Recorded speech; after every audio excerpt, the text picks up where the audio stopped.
We see our high-flying flag on the field, and Corey, if you're a San Diego Mesa fan, you want to see a high-flying football coming out of the hand of Jake Dunaway, averaging about 272 yards a game, ranked between 7th and 9th in the conference, depending on what statistic you're looking at. Yeah, ranked a top 10 quarterback in the entire state of California. Jake Dunaway is that type of guy.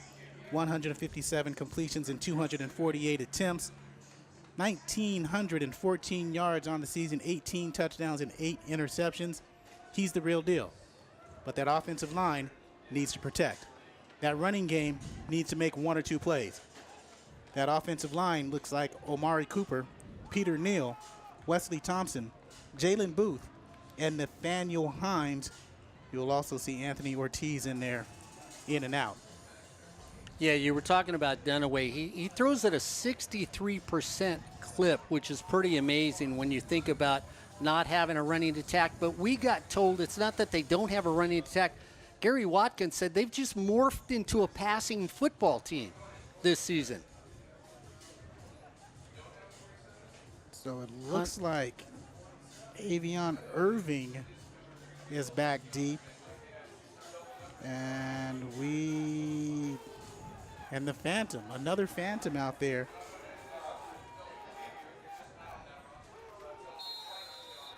No 47. So if you got a 47 out there, San Diego Mesa fans, let us know.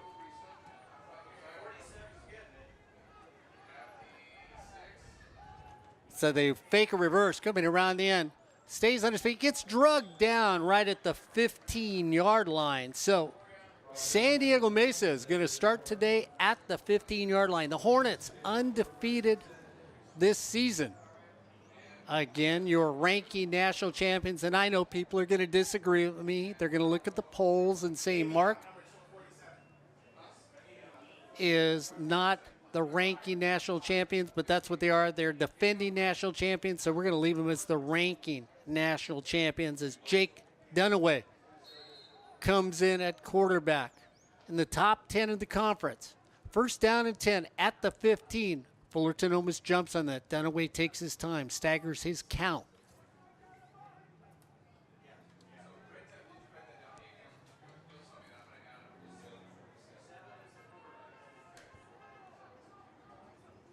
Changes the play. Throws immediately. Corey immediately goes for that 5-yard pass that we talked to the coach about, trying to get to Austin Rumbo out there as wide receiver. It's going to go as incomplete. Second down and 10. Yeah, we got that offensive line, Mark. Smaller than the Fullerton College offensive line, but still they have some big guys on the ends to protect Dunaway. Jajon Smith here on the near side of the field with Williams at wide receivers.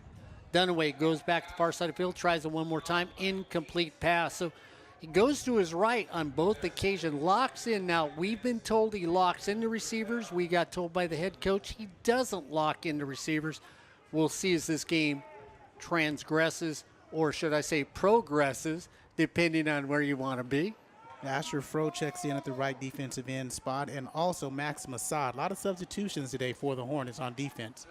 Rumbo and Smith to the near side of the field, just outside of them on this side. They back off. Then away looks. Here comes the pressure. Has time to throw over the middle of the field. Tipped. Incomplete pass. And we've got a flag in the middle of the line. Corey, that's normally where there's a holding call against somebody. Yeah, Asher Fro got a great jump. I don't think it's on him, but he had a great jump against Nathaniel Hines, the left tackle. And we'll see what they're calling. Could have been an offsides, but I don't think so. Jay Brown with the coverage on Rumbo. So again, we'll set the defense one more time. Nickel package is number 29, Reggie Whitfield, is on the near side with number 3, Troy LaFridge. Max Masad, number 39.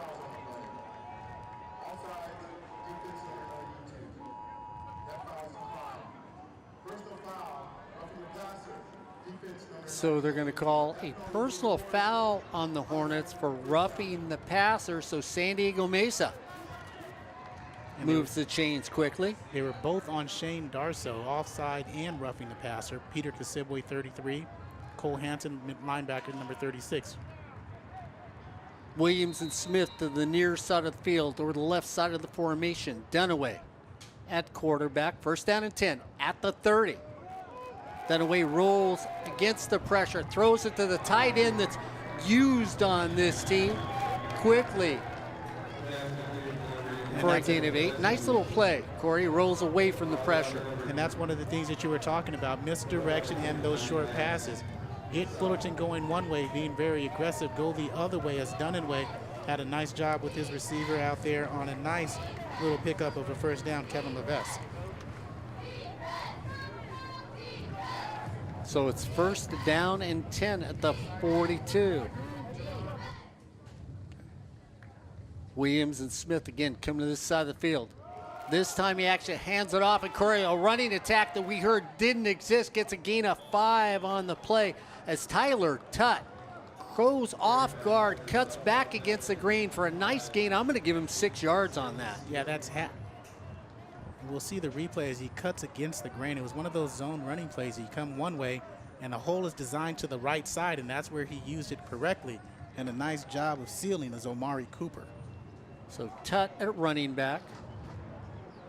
Williams and Smith to the near side of the field. Dunaway fumbles the ball down on the ground. Dunaway goes down at the 40 as he couldn't handle the snap. And watch the replay here. Shane Darso is going to get credited with the sack. I think he got there first as he's taking Joey Noble's left side in, and you see him coming there. There's the bobble. There's number 92. There's the sack. Good job by Darso. Good job of collapsing on the ends. So that's going to move it back to the 40. It's going to bring up a 3rd down and 12 for the Olympians. Tutt stays in at running back. Rumbo comes to the near side of the field.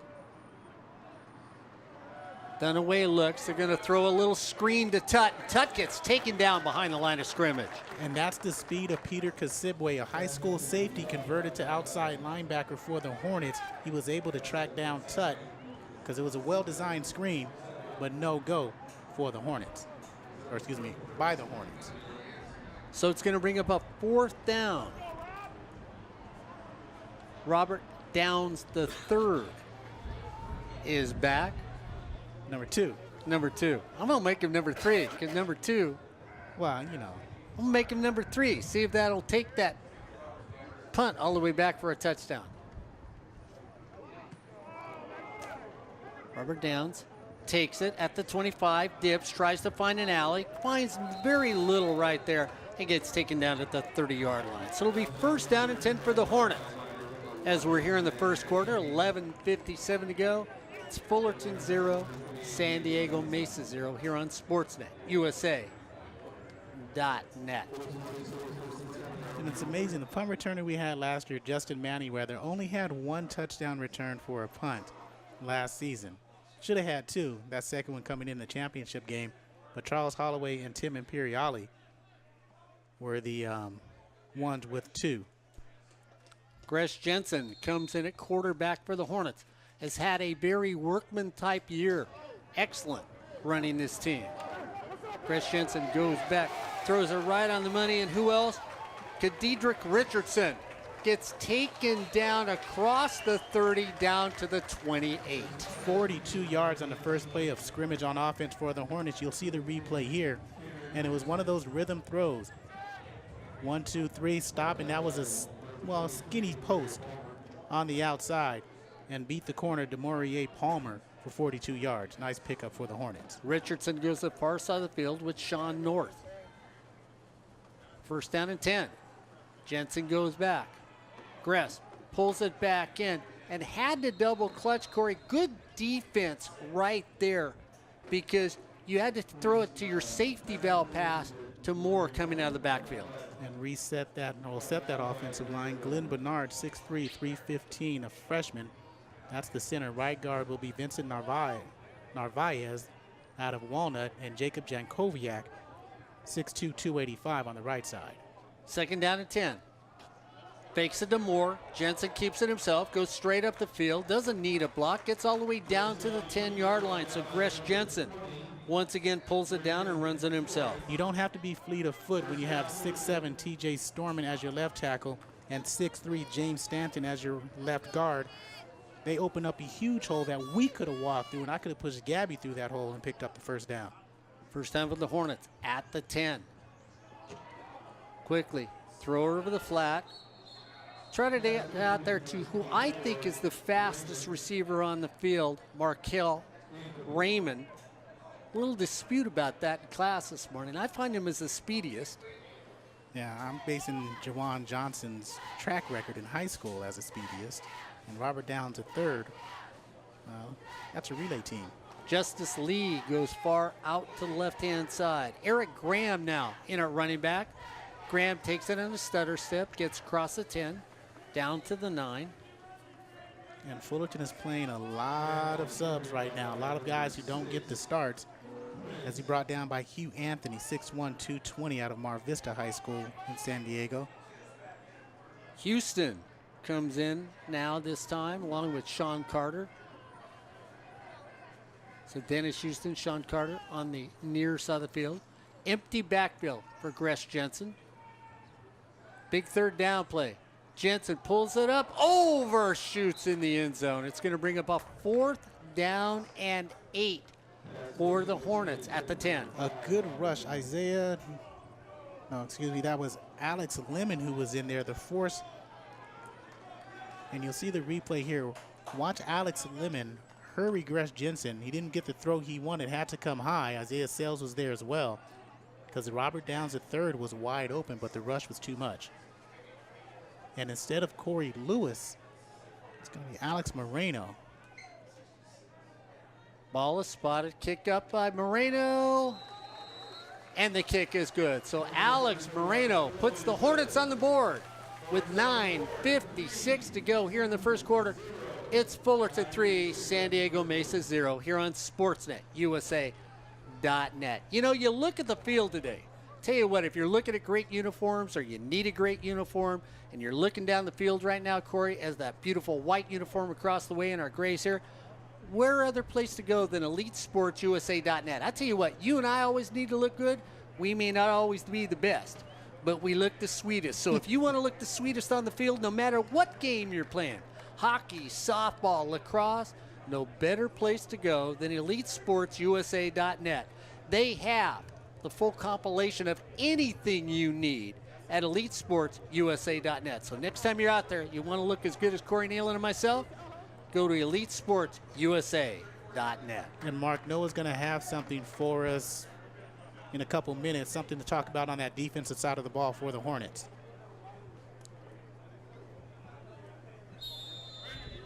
Irving back deep again for the Olympians. And Hunter. Irving's got the ball. Hands it off in a reverse to Hunter. Hunter takes it. Allen, that's Hunter Allen. And Hunter Allen takes it up to the 20.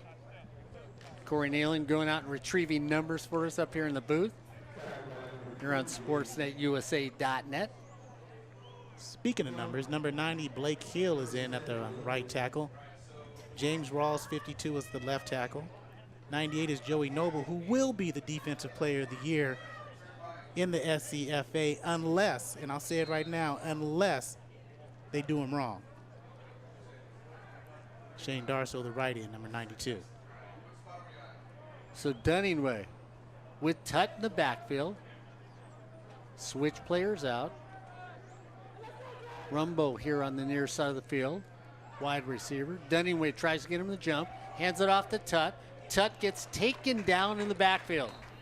Speaking of the Defensive Player of the Year, that is Joey Noble. You watch the replay here. You see all 6'4", 250 of Noble coming around that left side and makes the stop right there. Tremendous force. Last year he played in the interior. McManus on the far side of the field. Williams on the near side of the field. Dunaway. Empty backfield. Looks over, they look at the sideline.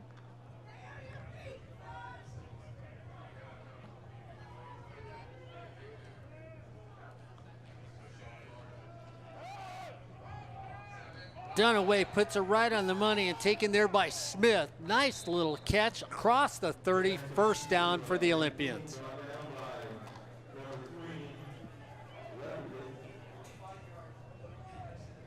Going to mark it at the 35. It'll be first down and 10 for San Diego Mesa.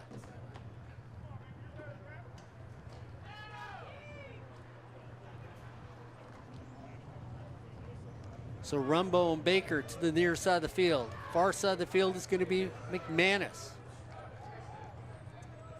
Dunaway at quarterback. Tutt in the backfield. First down and 10 at the 35 for San Diego Mesa. They hand it off, and it was a Tutt in the backfield, and that's when the ball comes out.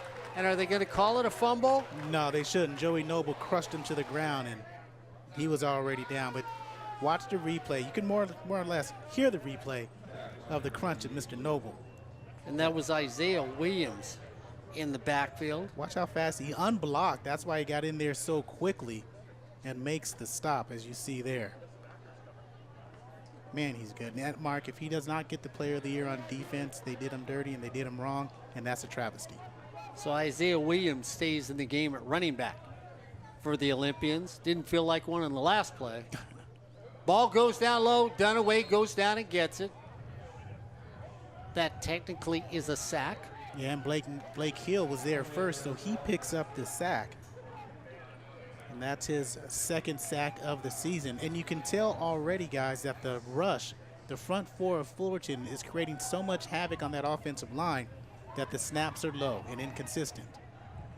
Williams is a running back, the freshman, averaging 11 yards a game for the Olympians. When you look at him, Rumbo stays here to the near side of the field. McManus goes to the far side of the field. In the slot next to him is going to be Isaiah Williams. Hornets come up, play man-to-man. Dunaway goes back. Throws it over there, picked at the 49. That's Xavion Steele, Mark, and he's going for 6. That's number 1. We told him the defensive secondary is going to have 3. That's 1. Xavion Steele would have picked 6, 43 yards away. Well, if we see a replay on this one, Corey, I'll let you talk about it because we know you love those defensive backs. I've been on the, and we're going to have that replay coming up. I've been on the defensive backs all year long, and they've gotten better every week as Dunaway steps back, just overshoots his target, 2 receivers in the same place, not going to be well. And Xavion Steele reads what he has in front of him, and he has 6 points. Has a punt block return for a touchdown, now an interception return for a touchdown on this season, Mark. You know what? Dunningway looked like somebody that Phil Austin really likes. He almost looked a little like Brett Hundley throwing that football. Not while he was wearing blue. Yeah, when he was wearing that blue UCLA. Gresh Jensen comes for a 2-point conversion. We're going to get holding against the Hornets. Conversion is good, but it's coming back. Yeah, Lucky Avenger had Isaiah Sales, and by the neck, by the arm, by the wrist, do-si-doed him around, and that's going to bring him back. And if you ever wanted to see a hold in progress, watch Lucky. Well, Lucky's telling right there. It's like Avenger with an eye. Yes, it was. Although he played more of a villain on that one. Actually, he almost played Thanos. Half good, half wrong, and you're good to go. So Alex Marino coming back in will attempt the extra point.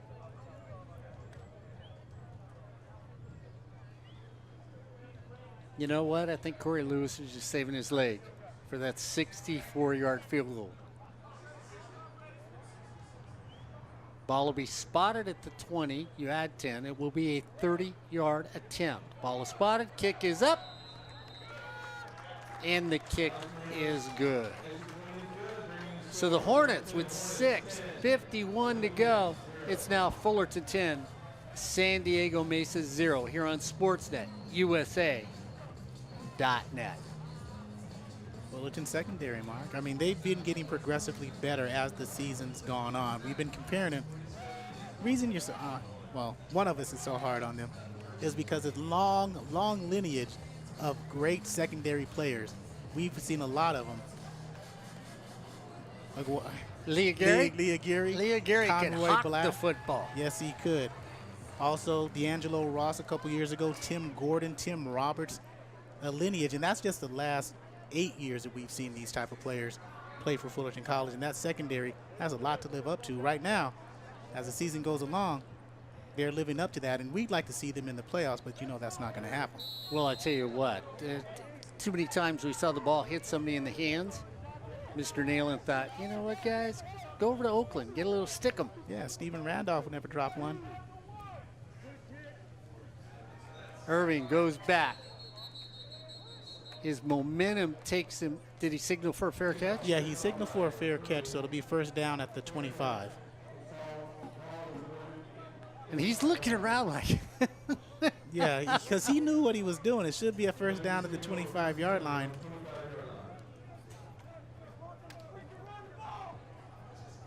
So it was sort of funny. He throws his arm up, and then he looked around like, you know, Tom Deep, the equipment manager, standing down there saying, young man, just give the ball back to the official. He'll help you. Somebody get Joseph Pavlenko some water. Dunninway brings them back out. So they're down by 10 early in this game with 6:51 to go here in the quarter. The Olympians starts him, hands it back, goes the opposite direction. Corey once again.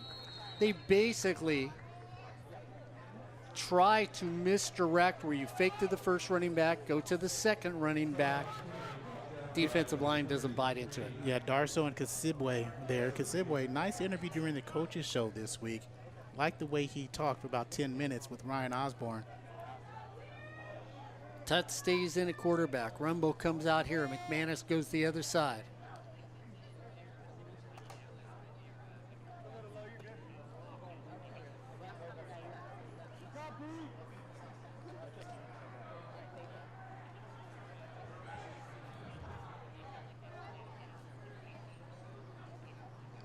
Dunninway goes back, tries to throw it, drops it just there. You try to get it to Williams. Williams picks it up at the 31. And Mark thought he dropped it. You'll see the replay here. It was a low throw. Thought it skipped it to him. I thought so too. But Williams looks like he got his hands underneath. Did he do it? Yes, he did. Great catch. Good shot on that replay. Williams comes out to the near side of the field. Smith to the far side of the field in the slot. McManus outside of him. Tight at running back. Dunninway really taking his time, trying to find that blitz. Here it comes. Dunninway throws it on the money, and Corey with a beautiful pass and catch. And we're going to get a roughing the passer quarterback as he gets leveled at the end of the play. And that's going to be Joey Noble, was it, Mark? As Dunninway comes up limping on his left leg. And I didn't see, I was upfield, so I didn't see the roughing the passer. Yeah, I didn't see it either. I was watching the catch. It was a beautiful catch.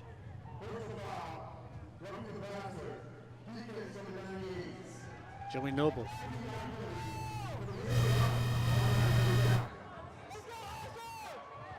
And that's one of those things that you got to be careful. You don't need that if you're Fullerton.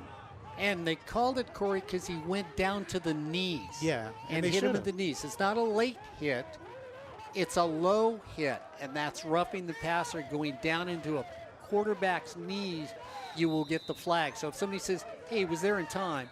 No, it was a low hit, and that's why they threw a flag. Inappropriate. Anyway, goes back, throws over there. Once again, and Corey, ball's out, so is it a catch and down? They're going to call it a catch and call him down. And you can see why they say what they watch this, Corey. You can see why they say what they say about this young man at quarterback.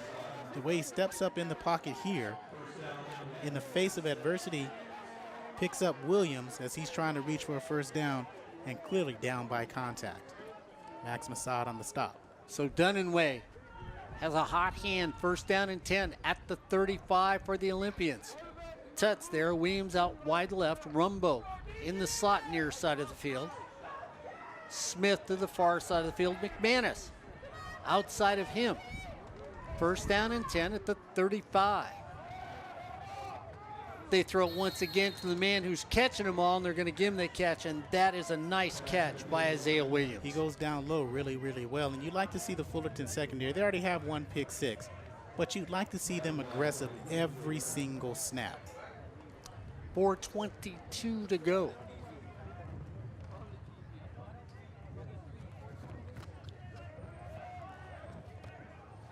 Williams stays to the near side of the field.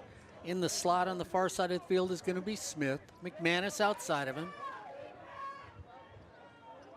Dunaway gets him to go, fakes it to Tut.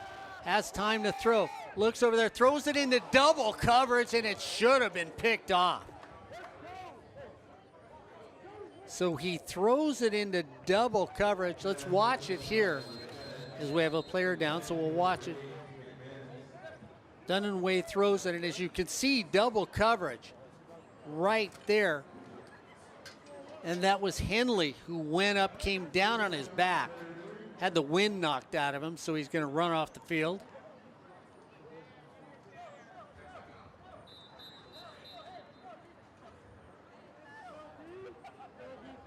So we're going to reset the clock. We have a quick timeout on the field with 3:53 to go. See Brian Crooks, the defensive coordinator, out there on the field with the team. Looking over at the sideline right now. Undefeated team. Juan Cuevas, the best trainer in California with his staff over there, taking care of players that get hurt. Dunaway comes over. Tut in the backfield. Williams the far left. We get movement. They're going to call offsides against the Hornet. That's going to move it. They jumped. So that's going to move it 5 yards. Well, you know what? They called offsides. I thought they were going to call offsides because they made the offensive line move in that neutral zone infraction. But they called the false start because that's the only reason they moved. Yeah, the official down the sideline said I gave the wrong signal. Okay. Yeah, he just said I should have said illegal procedure. So 2nd and 10. Dunaway.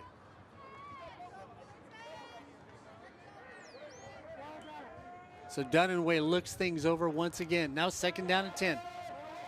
Has time to throw the football. Looks for the turn. He was getting mugged on the sidelines by Henley. There was no flag on the play. Yeah, that was actually Jay Brown who did the mugging.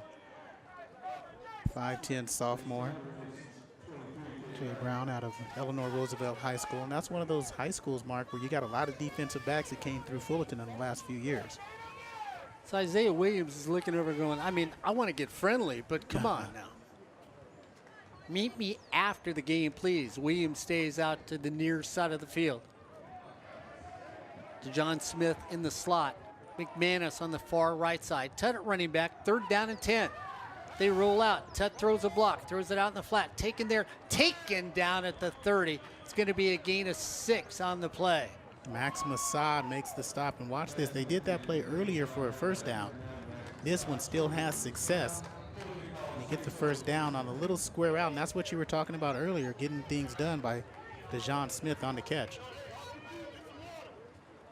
There's 3:43 to play in this 1st quarter, quick 1st quarter, as Fullerton has that 10-0 lead. And so they had the down marker marked wrong. That added its 3rd. That was a 4th.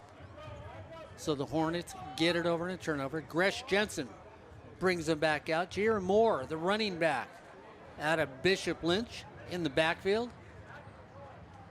Xavier Green here in the near side of the field. Gresh goes, gonna throw it across the middle of the field, taken there at the 50. And once again, Robert Downs has just beautiful hands. You basically said he's the Marcus Grossman of the team now. Yeah, he really is. Robert Downs at 30 as he goes down. And watch him make the catch with his hands. And he goes back to the line of scrimmage. Here's the throw. Nice reaching out, makes that catch at the 50, a 20-yard gain. And he comes up. And don't know if it's a cramp or not, but he's walking off under his own power. Yeah, he took over Marcus Grossman's spot, as well as Juwan Johnson. That's how good Marcus Grossman was. We had Marcus Grossman and Justin Manyweather last year. Now Robert Downs the 3rd and Juwan Johnson this year. Let's just hope the young man is okay. So first down and 10 at the 50 for the Hornets as they're up 10-0 with 3:31 to go here in the first quarter on SportsNetUSA.net. He's one of those guys that we like talking to because he gives you football answers, but he gives you more and life answers as well. He gives you a good interview like Peter Kazibwe did on Tuesday during the coaches show. He had that Astro Fro a couple weeks ago.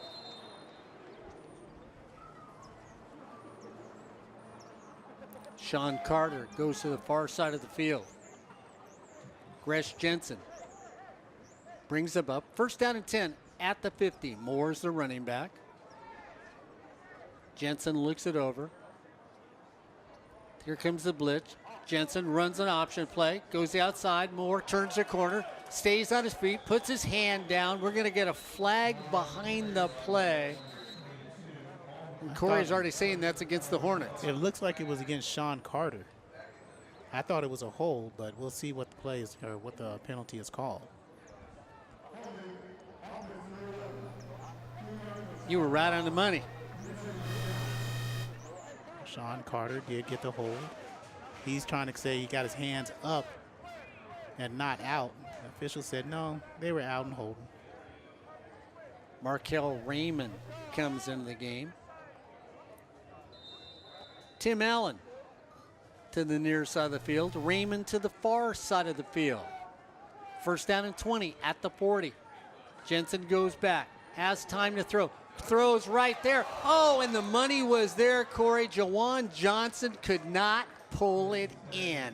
Yeah, watch the replay because he had a step on Hunter Allen, but it was thrown behind him. So it threw off his steps. Wobbly throw as well. And it just right behind him. Yeah, that was a bad throw. I think that if Gresh Jensen had that again, he'd lead him a little bit more. So it'll bring up a second down and 10 at the 40. Tim Allen near side of the field. Jawan Johnson in the slot. Holding hands over there is Xavier Green. Second down and 20 for the Hornets against the Olympians. Gresh Jensen says, let's throw it again. Jawan Johnson says one more time. He picks up 10 yards. It'll be a third down and 10 right at the 50. I've never seen a misdirection mid-throw, mid-stride by Gresh Jensen. It looked like he wanted to come outside. Defenders bit. He comes inside and picks up a first down. First down and 10. Raymond, far side of the field. Straight dive play to Moore. Gets across the line of scrimmage and gets maybe 3.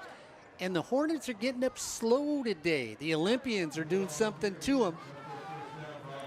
Isaiah Sells and Hugh Anthony are there.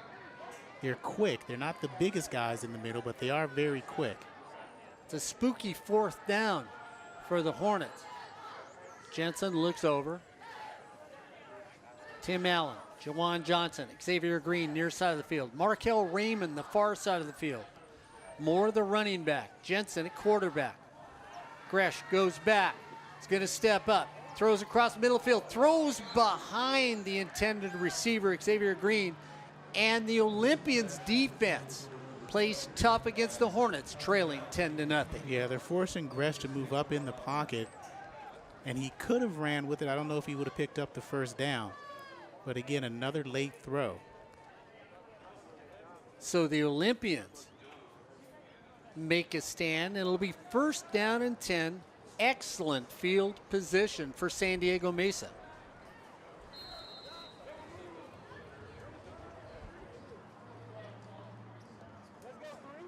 Isaiah Williams near side of the field. Avion Irving now comes in at running back for the Olympians. Smith on the far side of the field in the slot. First down and 10, right at the 47. They hand it off to Irving. Irving on his feet, finds an opening, straight up the middle, refuses to go down as Irving gets a gain all the way down to the 30. Great run by Irving.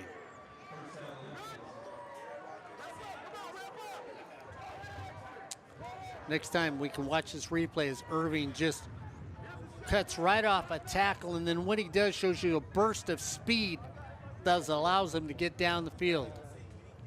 First down and 10 at the 30 for the Olympians. Irving in at running back. They go the other direction.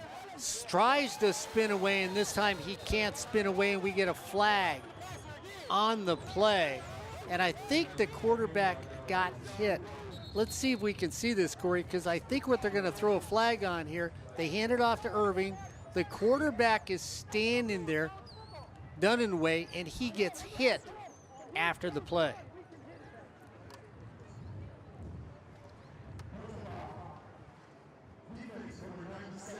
So they're going to end up calling it on the Hornets, and what they did is they went after the quarterback after he hands it off. And so that's a personal foul against the Hornets. Let's move it down to the 17. So what you didn't see in the replay is when they handed it off, the quarterback's just standing there. And the Hornet defense came after him, thinking because it wasn't a pass play, it was a free shot. It was not. Irving stays in at running back. Dunaway brings him up. Williams steps up the line of scrimmage. They hand it off to Avion Irving. Avion Irving goes off right tackle. So far, they're running the football. It doesn't look like a team that's only averaging 50 yards per game on the season. This is a team that's gashed Fullerton on this drive. And the Hornets, and we've seen it happen this season, Mark, that they have lapses. They have inconsistencies.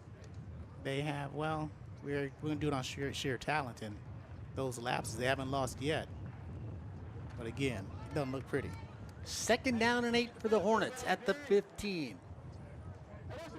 Dunaway looks over. Irving's still in the backfield. Yeah, he's that all-star running back right now. They fake it to him. Dunaway, middle of the field. There's nobody there to throw that football to, and it really looks like DeJohn Smith ran the inappropriate route as the quarterback goes down again. And Corey, he is just getting beat up. I don't know if I wouldn't take him out for a couple plays. Dunaway is a tough guy out there. I mean, he's 6'1", 215 out of Tracy and St. Mary's High School, Mark, but that's the 3rd time he's gotten up very, very slow. Well, he's not going to make it through 4 quarters getting beat up that way. No, and that time it was Blake Hill.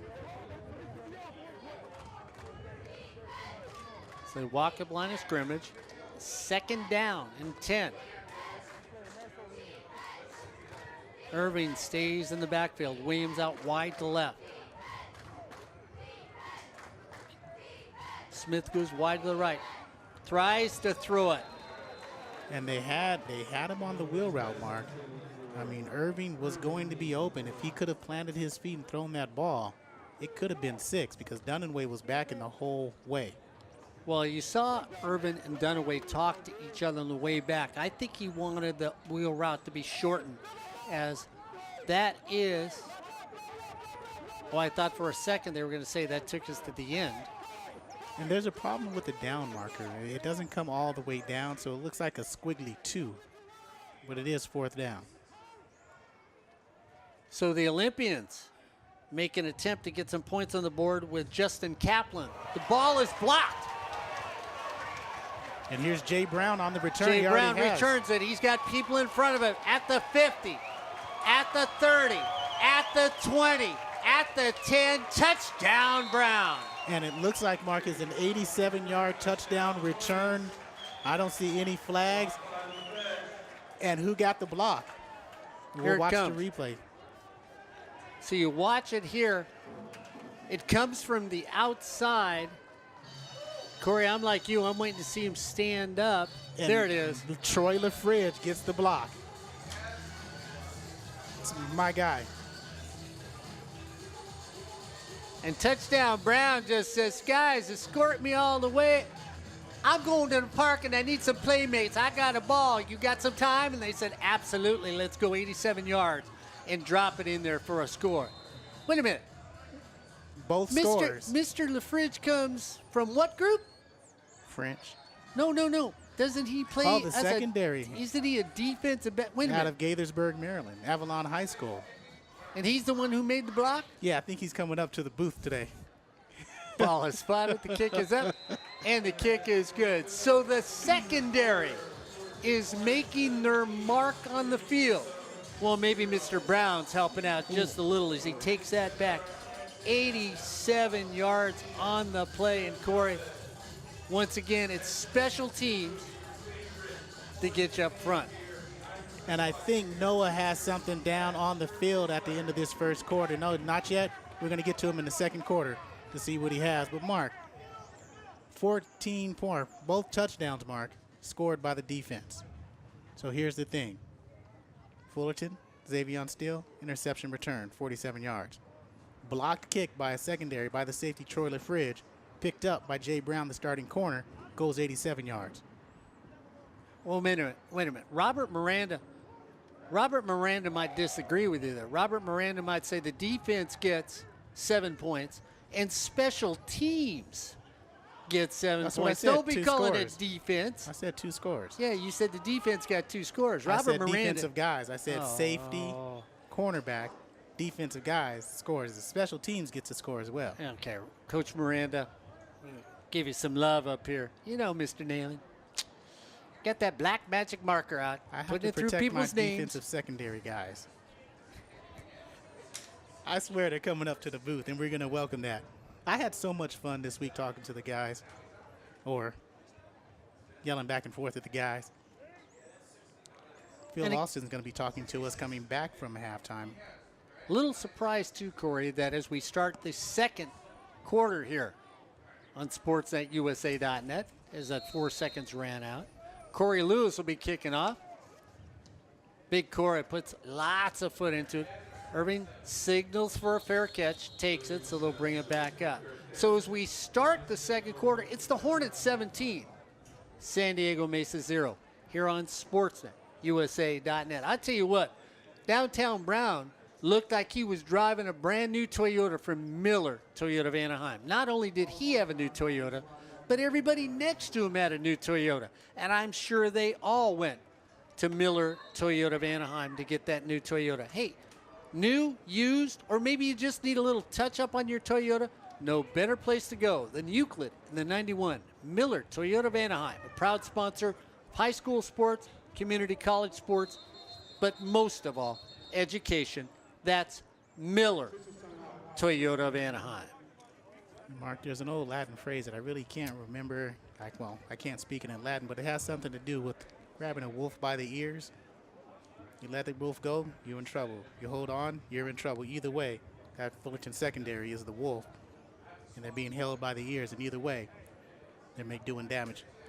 Tommy Thompson comes in now at quarterback for San Diego Mesa. So Thompson comes in. The Hornets come after him quickly. Once again, Tut at running back. Cuts back, and Corey, this running attack that we were told just didn't exist is looking good as you see this replay. Watch Alan Geron, number 40, just shoot the gap and run right by the play as he was going for the quarterback all the way, and Tut did a nice job of weaving in and coming back out and picking up a nice gain of 9. Thompson brings him out. Hands it off to Tut again. Tut tries to go off tackle, and instead of running straight at the defense, they go to the outside. That defensive speed stops them. Well, that's because Omar Gonzalez was in there. Omar is a sophomore, 6'2", 290. He had enough penetration up the middle to force him to go to the outside and not pick up any yardage. Big third down. McManus comes to the near side of the field. Smith in the slot. Dunninway back in at quarterback. Kristen Baker comes to the near side of the field with him. Dunninway looks over. Empty backfield. Here come the Hornet backs. They come in on the full-out blitz. Dunninway gets protection and does, and when he does, he gets a first down. And like you said, that's the rumble. That's the type of offensive play that's going to soften the Fullerton secondary, and you get those 5 yards out. You have to use those to your advantage if you want to matriculate down the field. So far, it's like being on a picnic with Dunninway. Sometimes you get a sandwich. Sometimes you're lucky if you get a cracker. We don't know what we're getting the next time you open up the picnic basket. We shall see from Dunninway. First down and 10. San Diego Mesa and the Olympians trying to move down the field. Dunninway doesn't go down the field as he gets sacked down the field, and Corey, the defense does it again. Joey Noble's second sack. Watch the right side again. He can move right to left. He gets way past and really quick. Jalen Booth had no chance whatsoever. See what happens when I say picnic basket? Joey Noble said, picnic basket, where? He looked at Dunaway and said, you got a picnic basket? I'm getting back there first because I want the sandwich. Yeah, he came away with sandwich, Kool-Aid, and apple pie. They had no chance. That's his second sack of the game. Second down. Try to throw a little screen. Irving thought it was behind him, gets knocked out of bounds, gets tipped. By Joey Noble. So 8 sacks now on the season. Sack, picnic basket, sandwich. Wait a minute. We got a theme going here. Yeah. And so that's 10.5 tackles for loss. 8 sacks. Is that 8 or is that 2 or 3 today? That's 3. That's 3. Okay, so 9 sacks on the season. 11.5 tackles for loss. Dunaway looks over, says, somebody block that man, please. Goes back. Ball comes down. He gets it. And Corey, the hike was there. I'm going to say because he's looking. And that's Joey Noble again as it goes down to the ground. And watch, Corey, he's watching. Watch. He's taking his eye off the ball, looking for what's coming at him. Yeah, thank you for that. We love the slow motion, especially when the ball came up to his hands because you saw him looking up and taking his eyes off the ball. Joey Noble, 4 sacks in the first half. That gives him 10 for the season. Last year, he had 10.5. Is that Sean Carter? I think it's Sean North. Okay. Not Sean Smith, but Sean North, who already has a 59-yard punt return this season. Corey was right that Sean North is going to let it hit the ground, roll away.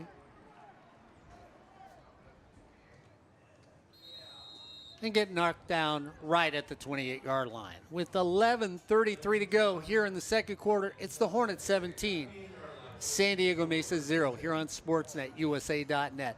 Want to thank the television department from Fullerton College. You know, in the shots that we saw, when we didn't think it was a catch, they were right there with a camera. When we looked and saw who got those sacks, especially when we were looking at the last one for Joey Noble, which gives him 4th in today's game, that's what we've got as a count for.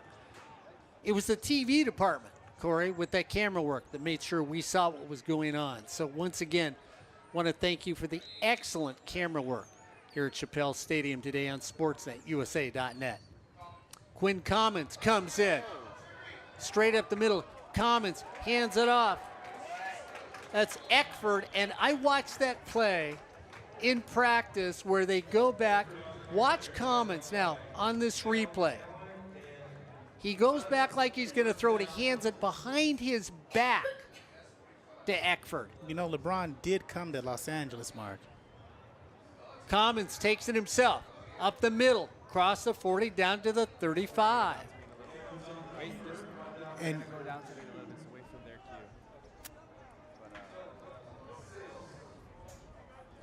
so second down and about a half an inch. Robert Downs goes to the far right side of the field. Sean Carter out there with him. Commons brings him to line of scrimmage.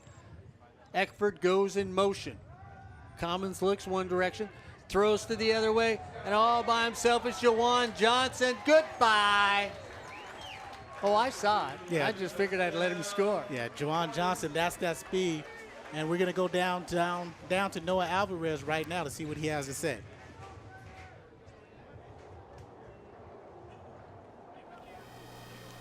Go ahead, Noah. Thanks, Corey. Well, I was talking with Coach Robinson earlier, and he was mentioning to me.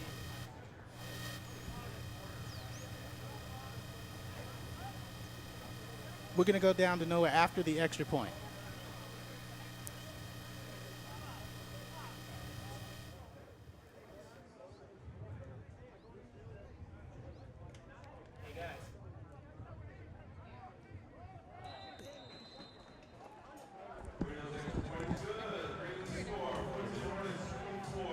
And the ball spotted. The kick is up. The kick is good.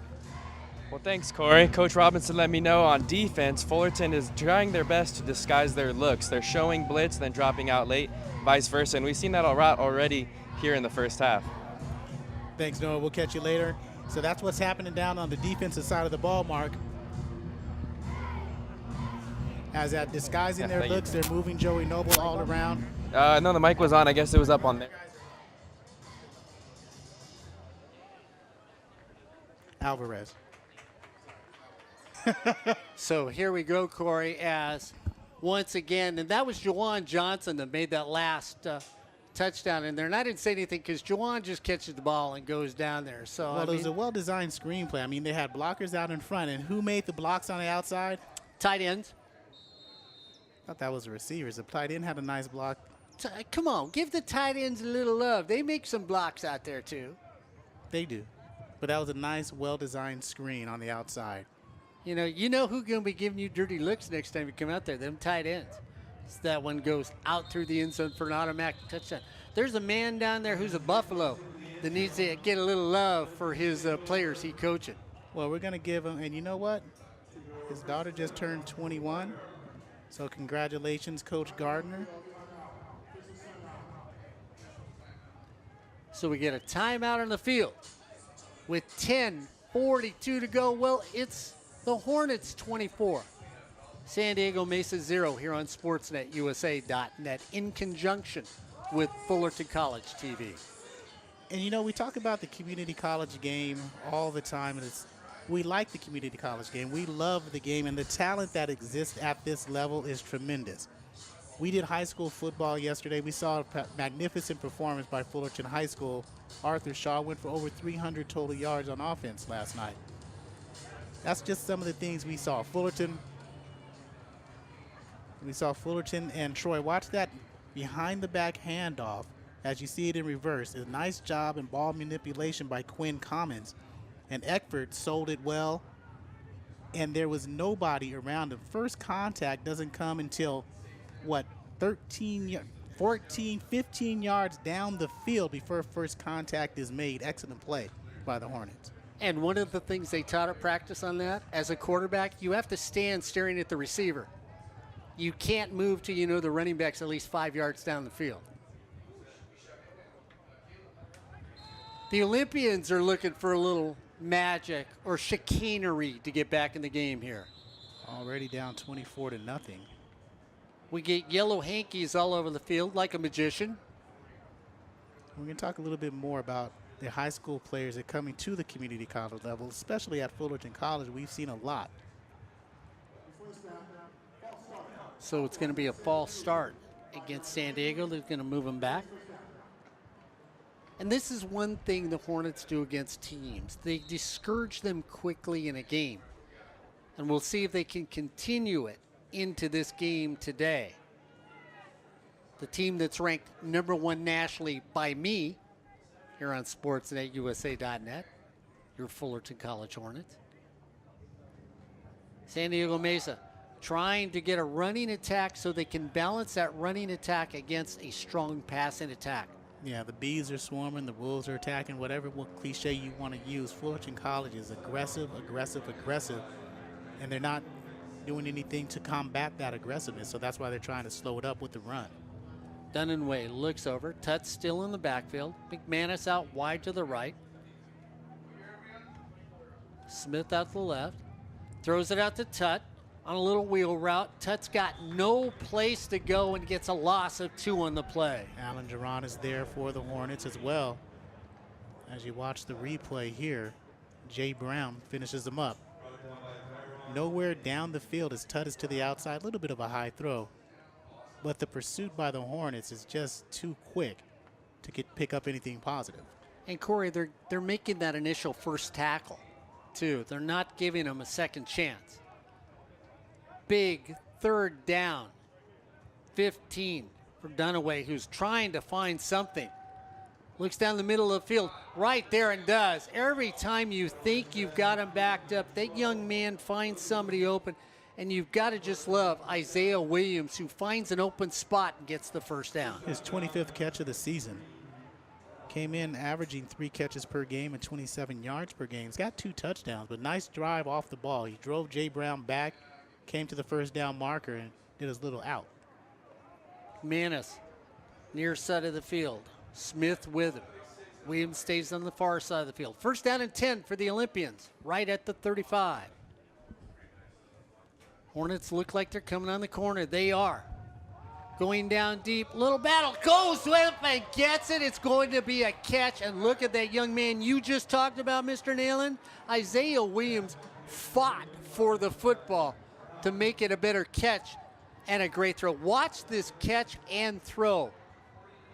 Dunningway throws it only one place it can get caught is by his receiver, and his receiver goes up and gets the football. First down and 10 at the 40 for the Olympians.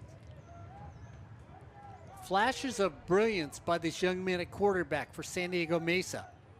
First down and 10.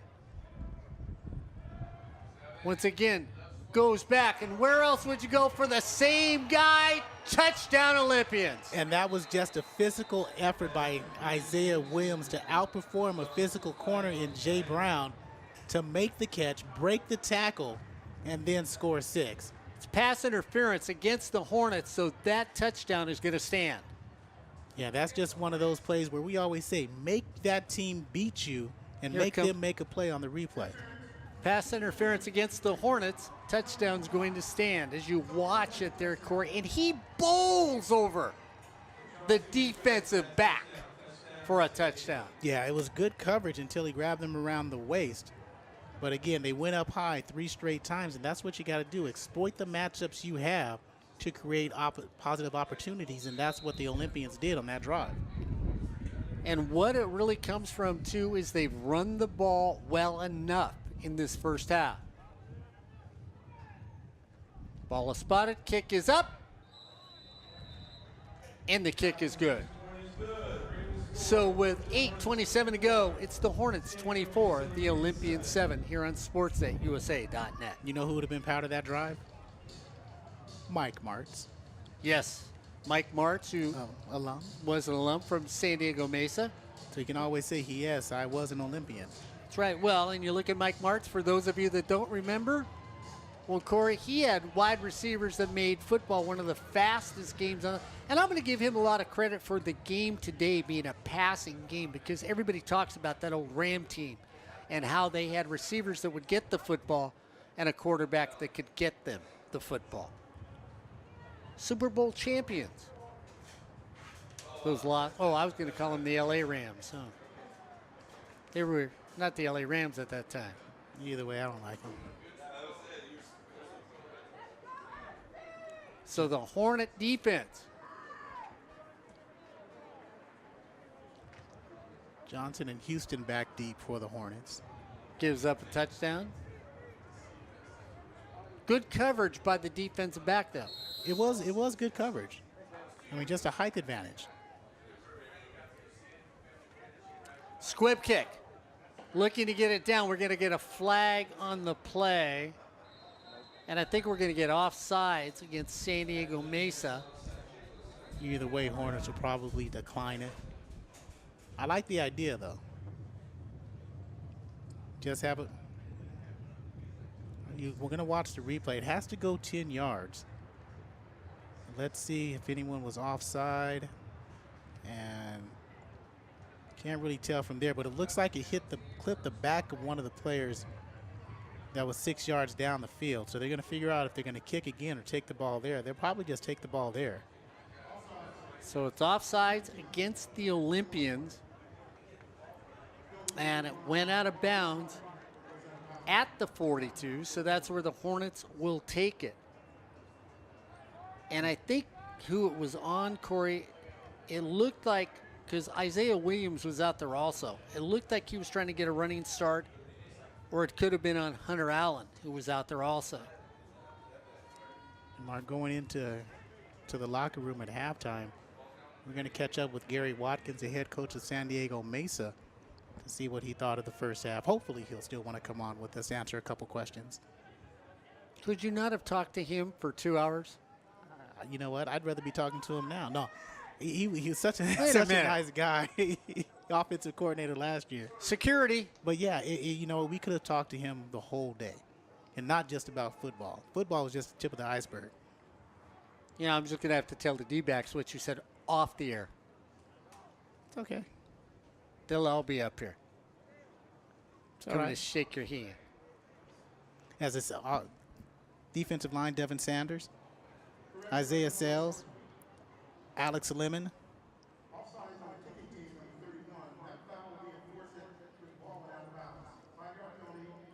and Hugh Anthony up front. You also have Reginald Prince. He's out there. He's a team's leading tackler wearing number 6 in white. If you see him around the ball, he probably made the tackle. Got safety Hunter Allen. Demarie Palmer is on the near side, 23 as a corner. Brandon Torrance, number 20 there, in the slot defensive guy. He's the team's second leading tackler. And you also have, let's see who else you have out there, as well as Anthony Barksdale, the far side cornerback. Linebacker Havani Makahele, wearing number 30, showing blitz. North and Richardson to the near side of the field. Markel Raymond to the far side of the field. So Gresh Jensen has someone open and overshoots them. So it's going to bring up a 2nd down and 10 at the 39. They called the offside penalty against Andre Kell, linebacker out of Mater Dei High School from San Diego. Yes, and Makahele was the one who forced the errant throw. And we watched Mater Dei High School out of San Diego win a Michelle Carew Classic last year. 2nd down and 10. Straight up the middle. They're going to call him down at the 35. I'm going to show my age right now. Okay. Hugh Anthony looking like Hugh Green out there with the tackle. Brings him down. Maybe the team's best defensive player. And they had, speaking of Mater Dei High School in San Diego, best pitcher in the nation last year. They did. Sean Carter comes in the game, far side of the green. Xavier Green comes over here to the near side of the field. Gresh Jensen at quarterback. Gresh rolls away from pressure, sets his feet, goes down deep. Incomplete pass. He makes the catch. That's why you say Houston has the best hands on the team. He makes the catch falling out of bounds. But again, it was just too far to the left side that he caught the ball out of bounds. Had his feet down, but just a little bit too far. Nice effort by Dennis Houston. Robert Downs comes back in the game. Robert Downs the third.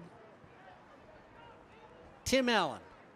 Robert Downs the third. Jawan Johnson to the near side of the field. Dennis Houston to the far side of the field. Font Eckford at running back. Jensen at quarterback. The Hornets up by 17 with 7:35 to go. We get timeout. Fullerton College. So with 7:35 to go, it's Fullerton 24, San Diego Mesa 7 here on Sportsnet, USA.net. You know, I brought this up, Corey, and you've talked about it more than once today.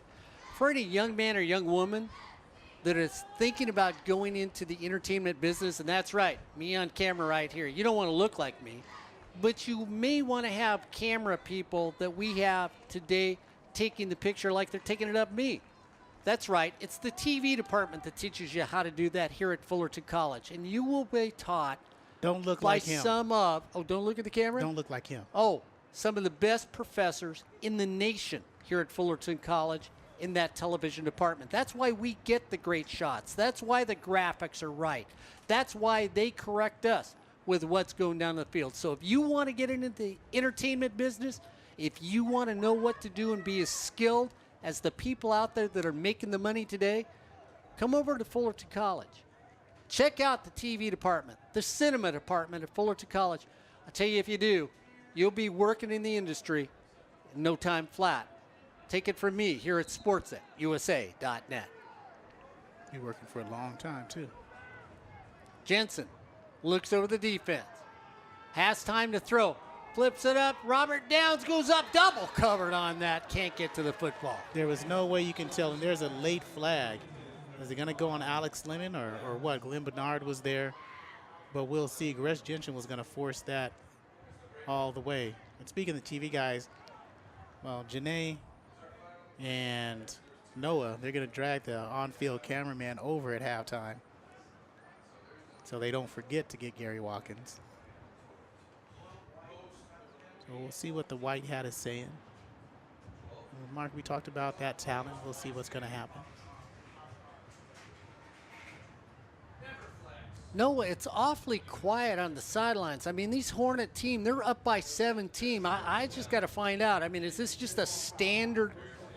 Corey, I'd like to find out if this is just a standard football game going on down there.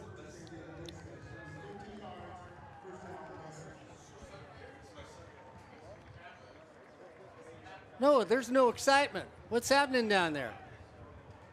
We're going down to the field. We can catch Noah during this quick break. Go ahead, Noah. There's been a lot of penalties, and some of the coaches are obviously not too pleased with some of the undisciplined play by the Fullerton sideline, so that's the reason for some of the quietness. They obviously don't want to contain their excitement, but they do want to obviously clean up on the disciplinary actions. Thanks, Noah. Mark was talking about that off mic about what's happening. There seems like there was no enthusiasm.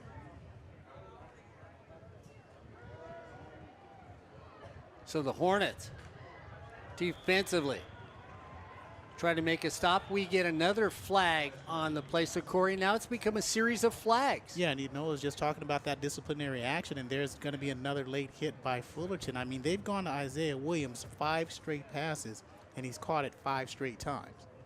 So the Hornets up by 17 with 7:22 to go. And this is a game that Noah was around too, where we saw that Cerritos game that all of a sudden the second half became all opponents.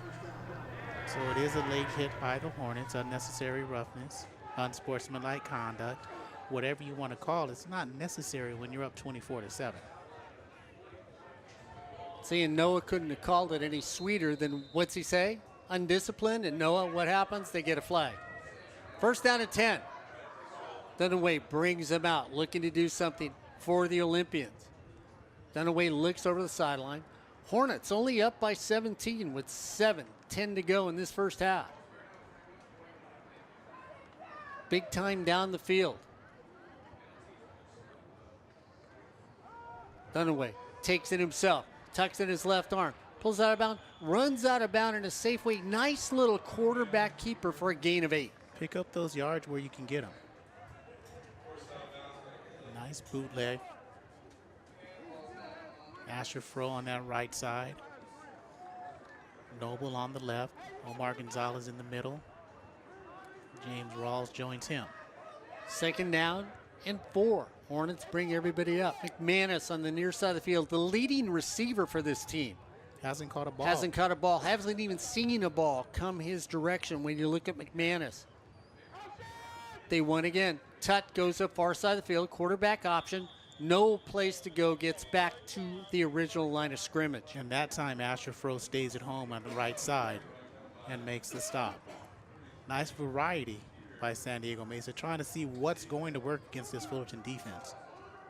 So Smith, who's got 5 touchdowns in the air. McManus has got 4. And both of those receivers have been quiet today for the Olympians. Dunaway looks over. McManus on the near side of the field with Rumbo. John Smith in the slot. Dunaway feels the pressure, goes across the middle of the field. And Corey, I guess all you have to do is talk about somebody and they're going to throw you the football. Because we said how Smith hadn't really seen much today either. Gets a first down for the Olympians.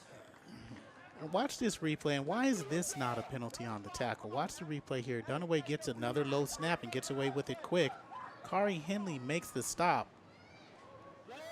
Went up high. Pulls him down with the helmet. Brings him down head first. Why is that not a penalty? I don't know. Another low snap. Dunaway feels the pressure, and I like the fact the young man, they say ball came out, but it's got to be catch and down. Yeah. Austin Rumbo took a big hit from Kari Henley. Actually, that was Troy LaFridge who made the hit. So they're going to mark it at the 36. It'll be first down and 10. And again, Dunaway is just getting pummeled in the backfield. But what he's doing is he's staying in there, taking the hit. He's a tough guy. At the next level, you like to see that toughness out of your quarterback. First down and 10 at the 36. The Olympians are on the move. We get motion against San Diego. That's going to move 5 yards. Little Corey says a little what? Chicanery with the sleight of hand with the center. Now, if I'm the center, I'm just making sure I'm putting it in a dry place so I can get a good snap. So that's called. The center moves the ball a little too quickly. Move the Olympians back.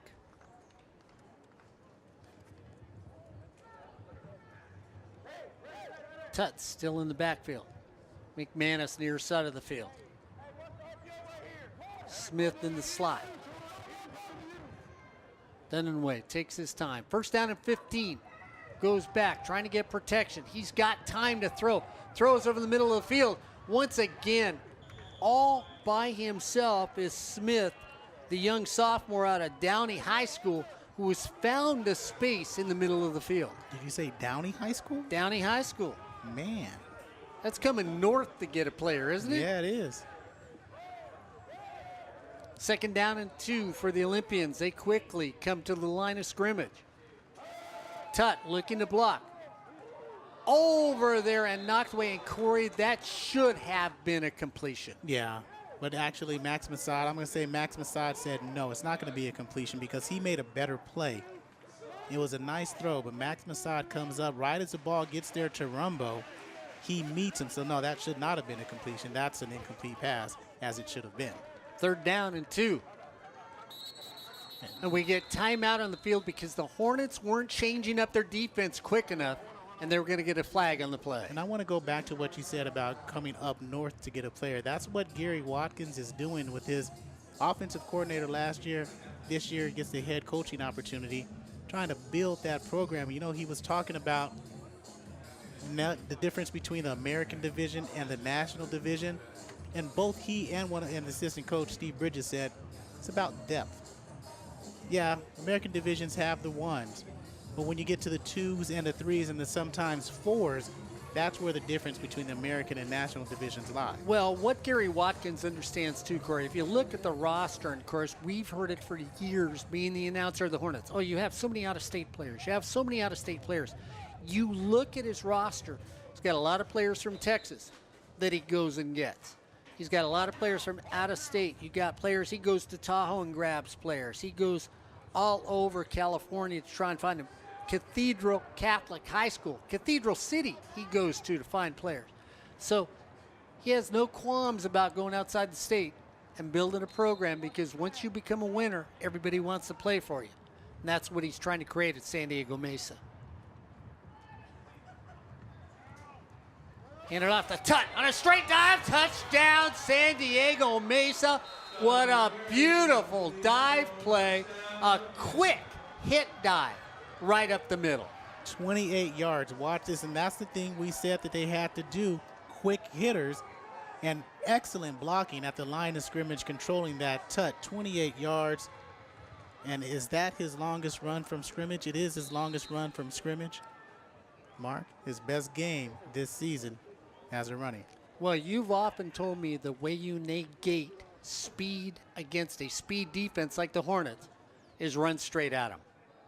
And that's what the Olympians did. Ball is spotted, kick is up, and the kick is good. With 3 minutes and 31 seconds, and the Hornets getting, I'm going to say, some lucky touchdowns, even though they earned them. No luck, Mark. Come on, man. No Every once in a while, you got to be lucky in a game. There was no luck. Oh. There was no flukiness that happened. I didn't say time. flukiness. You got to be a little lucky. No, there's no luck on that. You make your own luck, and that was not luck. When you block a kick, that's not luck. That's skill.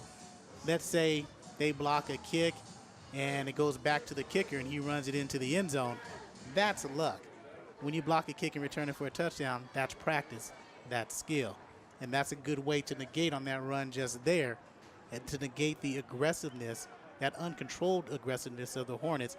Hornets might have needed that, so now they can have controlled aggressiveness against this offense. We've got a game with 3:31 to play, and you talk about go-getting players.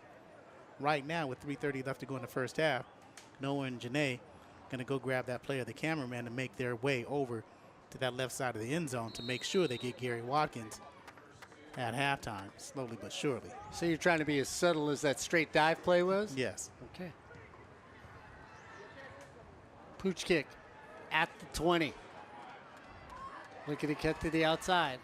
Up to the 30. They're getting him down there. So Mark, that San was Diego James Mesa. Rawls. Yeah, that's James Rawls. San Diego Mesa is back in this football game. It's the Hornets 24, the Olympians 14 here on SportsNetUSA.net.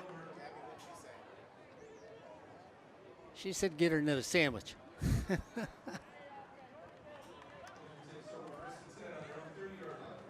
First down and 10. Gresh Jensen comes out. Lucky Avenger. Or is that Avenger with an I? Comes on the game. Lucky. Local product here for Fullerton College. And on the very first play, Gresh Jensen says, I'm going to fake it to you, go straight up the middle. Stays on his feet, gets 9.5 yards on the play. Joel Bracamontes on the tackle. Fakes it to Lucky, goes straight up the middle, holds open, cuts back, just puts a great move. Corey, that was a heck of a move, because when you've got somebody bearing down on you, as Torrance was, and then he puts Torrance down as we've got a player down the field. Yeah, and that's a designed run, Mark. That's what you saw out of Ladarius Skelton all last year when he went over 1,000 yards rushing as a quarterback. That's what you saw with Jordan Hoy 2 years ago. The design runs by Coach Garrett Campbell that look like broken plays, but are not. So we've got an injury timeout on the field with 3:07 to go here in the first half. It's the Hornets 24, the Olympians 14 here on SportsNetUSA.net in conjunction with Fullerton College Television. And it looks like it's Alex Lemon, and it is. He gets up with the help of the trainers.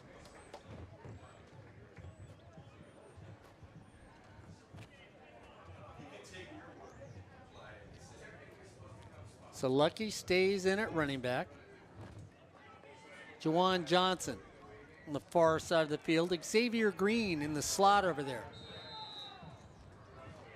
Gresh Jensen at quarterback. Second down and about a half a foot. Robert Downs the third, the near side of the field.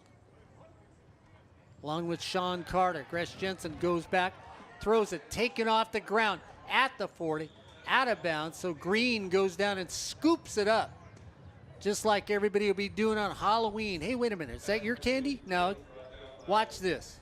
This is what you want to do on Halloween to pick up that extra piece of candy. Stroll down the avenue, go there, go down low, pick it up, and take off running. That's what Green did on that play for a first down for the Hornets. Gresh Jensen comes out, throws again. That one caught at the 41. Juwan Johnson says, hey, what you can do, I can do. Second down and 5 for the Hornets. They throw over to Lucky. Lucky looking for a block. Robert Downs the third throws one. Just enough to get him on the outside, and Sean Carter adds on to that first down for the Hornets. Yeah, you have to be a blocker if you're going to be a wide receiver for the Hornets. James Griffin has his wide receivers catching after every practice, blocking after every practice.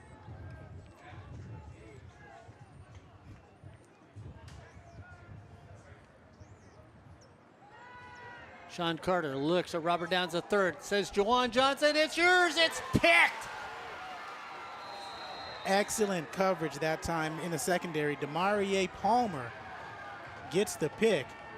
Gresh Jensen wanted 6. He was going for Juwan Johnson. He had 5 and 10 yards out, but he said, I'm going for it all. 1:54 to play in the half. If we've got a replay on that, oh yeah, guys, thank you. Watch this one. Corey, like you said, he's got Robert Downs in the flat. He refuses to take him. Juwan Johnson goes deep, but is covered right there. Beautiful defense by the Olympians. You said he had 2 open. I saw Robert Downs the third. Yeah, he had Robert Downs the third open in front. 10 yards he had, it looks like Sean Carter, but then he wanted to get Juwan Johnson for deep. That's the 4th interception by Palmer this season. So the Olympians with 2 minutes to go here, if they can find something, can sneak back in this football game.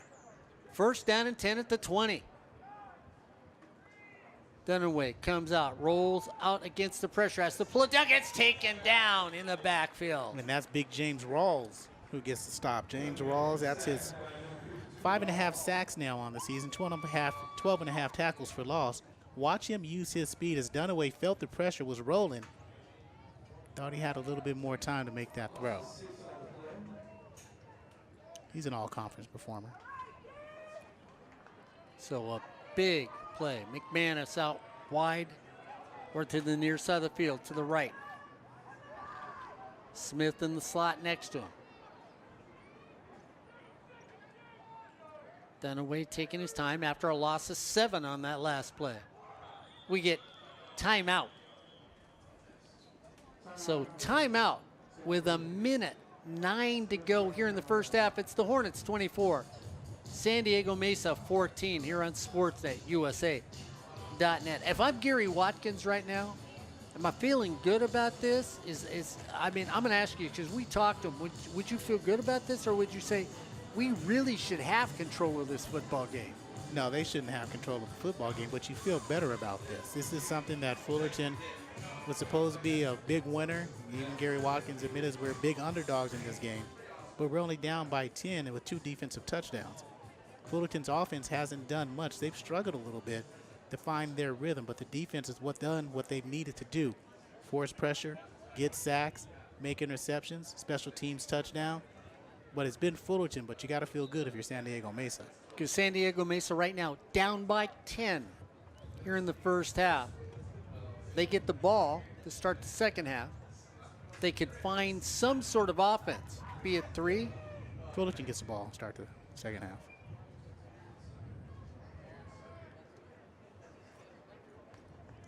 Got lunch on it. There you go. No. Oh, come on, Mark. They already had lunch. Gabby had lunch. She happy. Corey Neyland always has his hand in my wallet. I'm just saying, you know, I'm confident in what I was saying. So I just say you have it there when Taxman shows up too. that's cool. I'll give him your money.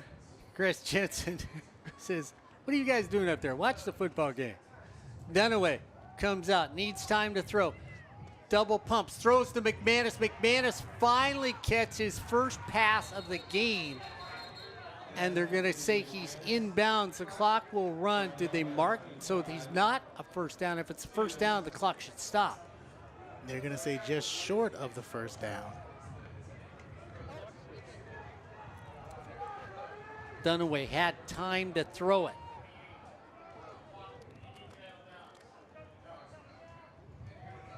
They handed off on a straight dive play, and there was no play. Corey, everybody in Fullerton figured that one was coming. Watch the push up front by the Hornets. Tut with the handoff, and ooh, there was nowhere to go. It's like Jaden Gardner was in there for the first time. That's big number 47. 13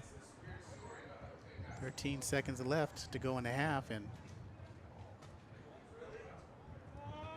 so it looks like San Diego Mesa is going to be content to let the clock run out and take a 10-point deficit to the half here on Sportsnet USA.net as Noah and Janae go over to get the head coach from San Diego Mesa, Gary Watkins. Be interesting to see what he has to say about that first half. If he is up, down, close, and he's feeling good about it, or you know what? I think we should be a lot closer here as we get ready for the second half of the game here on Sportsnet USA.net. The Hornets 24, the Olympians 14. A little surprised. The offense once again, Corey, doesn't get in the end zone the way they were earlier. When we talked about past Hornet teams, we were looking at them earlier this season, talking about the difference between them. That, maybe when you looked at Jordan Hoy, who could 262 yards of passing, Kane Wilson, 174 yards worth of passing, and then you look at Gresh Jensen, 147 yards of passing here on sportsnetusa.net. A little different field. Then you look at the running backs that went along with the quarterbacks that we had the previous year. The overall offense is not necessarily what it was compared to last year. Yet you look at them, and it's not too bad when you think about what they've done this year, and they stay undefeated here on sportsnetusa.net. That's why I'm going to look at you and say they're the national champions. Until somebody beats them, until they get knocked off the throne, they are the #1 team in the nation, and I don't care about a team in Mississippi. I don't care about anything else. Until you can beat the Hornets, they're knocked off the throne here on sportsnetusa.net. And that's the way it always should be, as we have Coach Gary Watkins now down with Noah Alvarez. And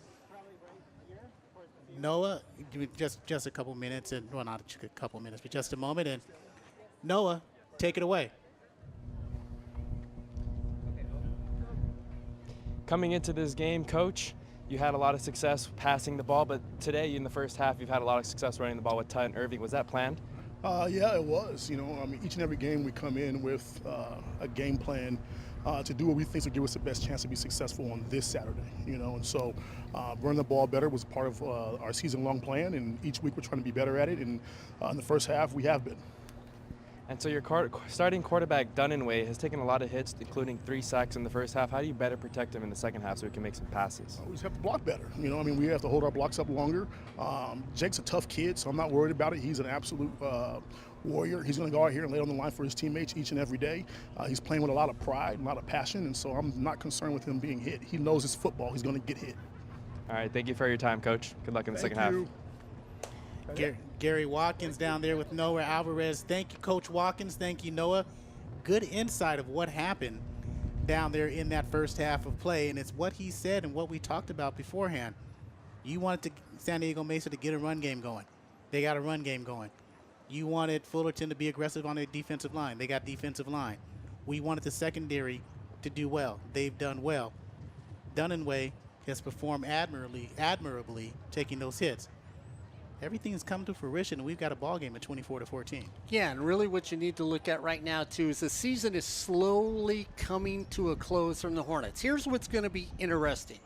For those that are real football purists, that love the game of the sport, when you look at it, is you have to look at where the season's going to end up. If the Hornets are undefeated at the end of the season, then you're going to look at the Hornets and say, where should they be ranked nationally and in the state where they should be ranked as you look at them at the end of the season.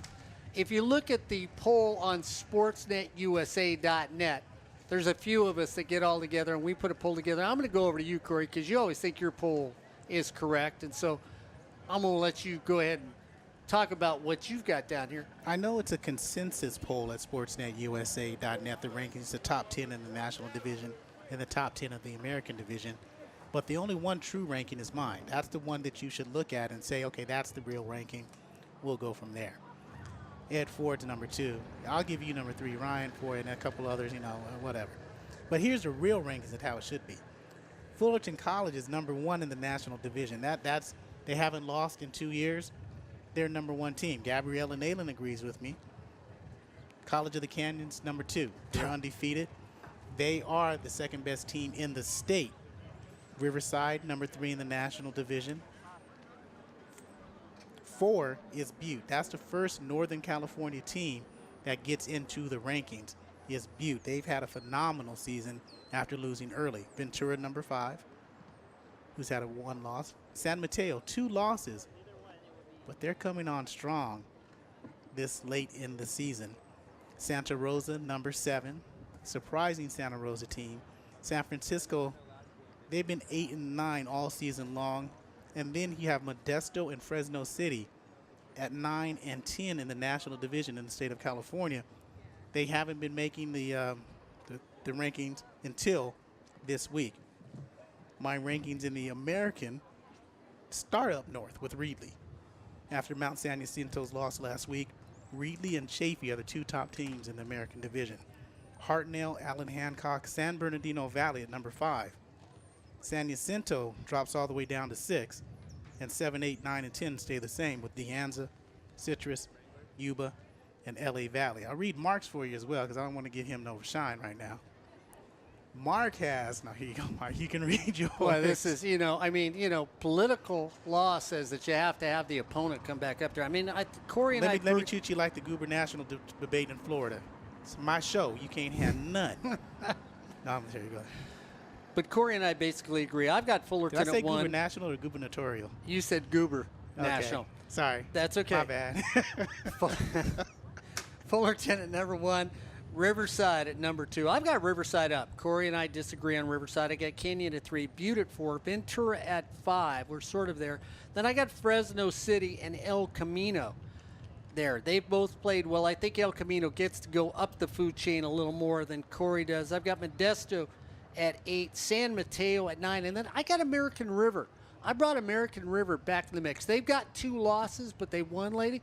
They've got 3 losses. They're I thought they had 2. They're No, 4 and 3. I thought they were 4 and 2 conference. 4 and 3. Oh, well, we'll have to go back and look at that one. You got to trust them. You know. And then in the American side, I got Reedley, Hartnell. I don't know how Corey's got them at number 3. Chaffee at 3. San Bernardino Valley is number 4. Allen Hancock's 5. De Anza is 6. Mount San Jacinto, 7. Citrus, Yuba, and I give LA Valley. You want to give Ryan a little love, or are you just going to forget him? Nope. Ryan's got Fullerton and Reedley at 1 in the American and National. Ryan, I hope you're listening. That's it for Ryan? That's it for Ryan. He's got, Fullerton, Canyons, Riverside, Butte, Ventura, San Mateo, Fresno City, El Camino, Laney, and Mount Sac. Talk about a team that shouldn't be in there is Mount Sac. They've got 3 losses as well.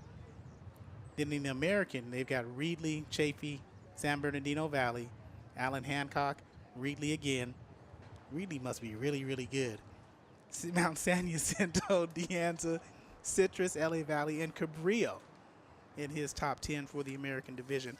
So that's a few of the ratings here, rankings from sportsnetusa.net. We don't have the others, but that's just an idea of what you have here. And I wanted to bring up, and you look at these rankings, and it brings into the matter of the bowl situation. When do they play in the playoffs? I know Fullerton, everybody knows about what's happening this year with the sanctions and the probation. And they were, how do I put this mildly? It's messed up that they're not playing for 3 straight, and they should be playing for 3 straight. I agree. The way this was handled, it should have been handled better. But that's the end of the story. The bowl situation for the CCCAA, you shouldn't have SoCal teams playing SoCal teams in bowls. You shouldn't have NoCal teams playing NoCal teams in bowls. And I'm not talking about the playoffs. You have the 4 top teams in the South. You have the 4 top teams in the North. You play in those playoffs, and they meet for the championship in the National Division. But the American Division, you have the top-ranked American team play the top-ranked American team down North and South.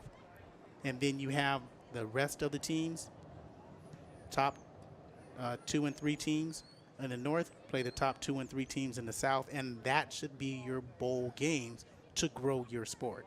And we both agree that after you play the state championship in California, we do think that it should get expanded and either go, we're not telling you to travel a lot, but to Arizona, New Mexico, maybe Texas, Utah, you play their state national champion to find out how good it is. This is one of the finer sporting areas in all the sports, community college sports, be it water polo, be it basketball, be it football, be it field hockey. Okay, lacrosse is coming to Fullerton next year.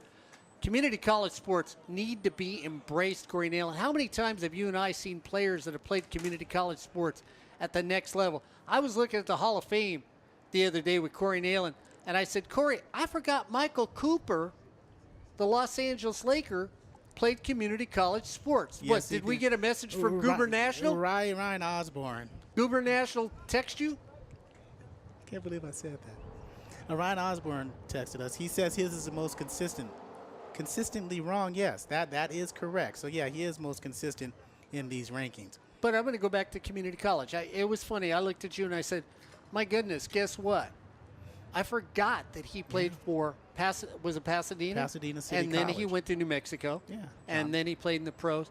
You had Pete Rozelle that comes out of Northern California. Northern California. John Madden, out of Aaron Northern Rodgers College. comes out of Butte. We were up there doing the championship game. Everybody brought up Aaron Knew Rodgers you were in going to get a Butte. Packer reference. Yeah, in there. well, you know, I got to do that. Corey, I mean, you could keep going on and on and on with the great players that have come out of community college sports, and everybody remembers them when they played D1. And the pros, but they don't remember that the talent level at the community college level is magnificent. I mean, this is where you get the future stars. Cam Newton is the most recent that you can really name as a big guy who went to Auburn, plays for the Carolina Panthers. He went to a JC. He went to community college, and that's where it starts. I mean, you look at some of the players, and I just did this on a local CIF Southern Section realm, and just on this realm alone, and those players coming to Fullerton College only. So you had Ryan Roskelley, who was a Division I Player of the Year at Valencia, who went to Memphis and still holds return records at Memphis. Mickey Flynn, who's associated with Fullerton College, used to work for Fullerton College. The Ghost of La Palma, my second best running back all time in Orange County, is Mickey Flynn. Reba McKnight, who played at Kennedy, came back and coached for Fullerton for a year, was a Player of the Year. And these are all Players of the Years in the high school level. Ray McGee, Division VI out of Valencia. Matt Estrada, Division IX out of La Habra. Anthony Walton, the Southern Division, Anaheim. Ryan Sommer out of Cypress in the Southeast Division. Kane Wilson out of the Southwest Division out of El Dorado. Trey Sumler out of the Mid-Valley Division out of Rosemead. All came to Fullerton after being Player of the Years. That's talent. Then you have Darius Banks, who's in the top 10 career passing in the CIF. TDs in the season, 7th career TDs. Trey Tinsley, most completions and attempts, top 10 in the game. Max Charlotte out of Santiago Corona, 4th longest interception return for a touchdown at 105 yards in the CIF Southern Section. And by the way, no reference, I already told you, 64 yards is the longest field goal in CIF Southern Section history. Corey Lewis has the record in Utah for 63. And so even the players that didn't play for Fullerton College, Hayo Carpenter, a Division VIII Player of the Year, went to College of the Canyon, top 10 in several receiving categories in the CIF. Johnny Stanton, who played at Saddleback, the Pac-5 Division Player of the Year. Jake Constantine, in Northern Division, went to Ventura. KJ Latu, who played at College of the Canyon. So you have Players of the Year and talented players going to the next level, Division I, NAIA, NFL. At the community college level, we hear this all the time. It's better than you think. Well, I know it's good. Mark knows it's good. Gabby knows it's good. Everybody else should know it's good as well.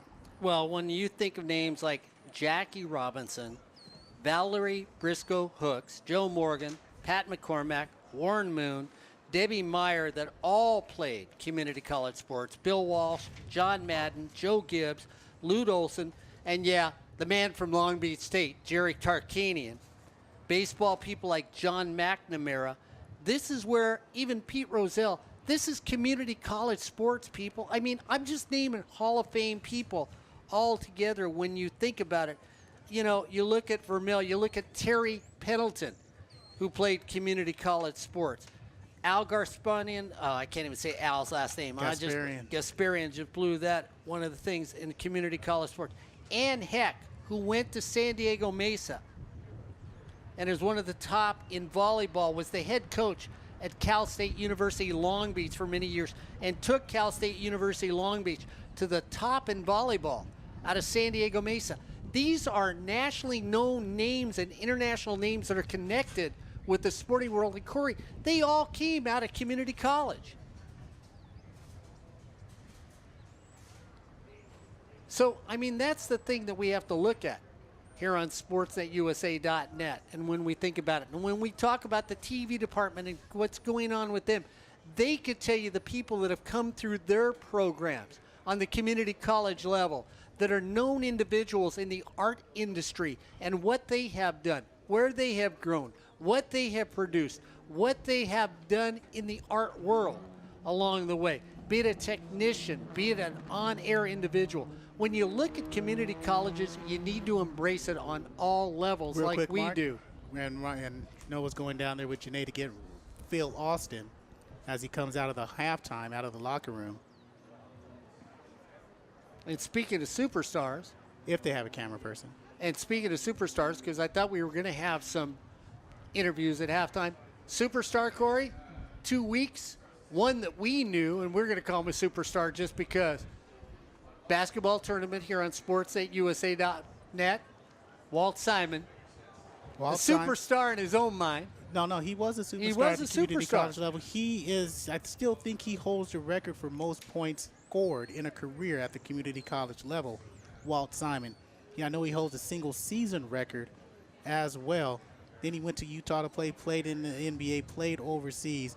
He was one of, those guys who never met a shot he didn't like. He was one of those guys. He was a good ball player. And he was one of those things that he went on to coaching.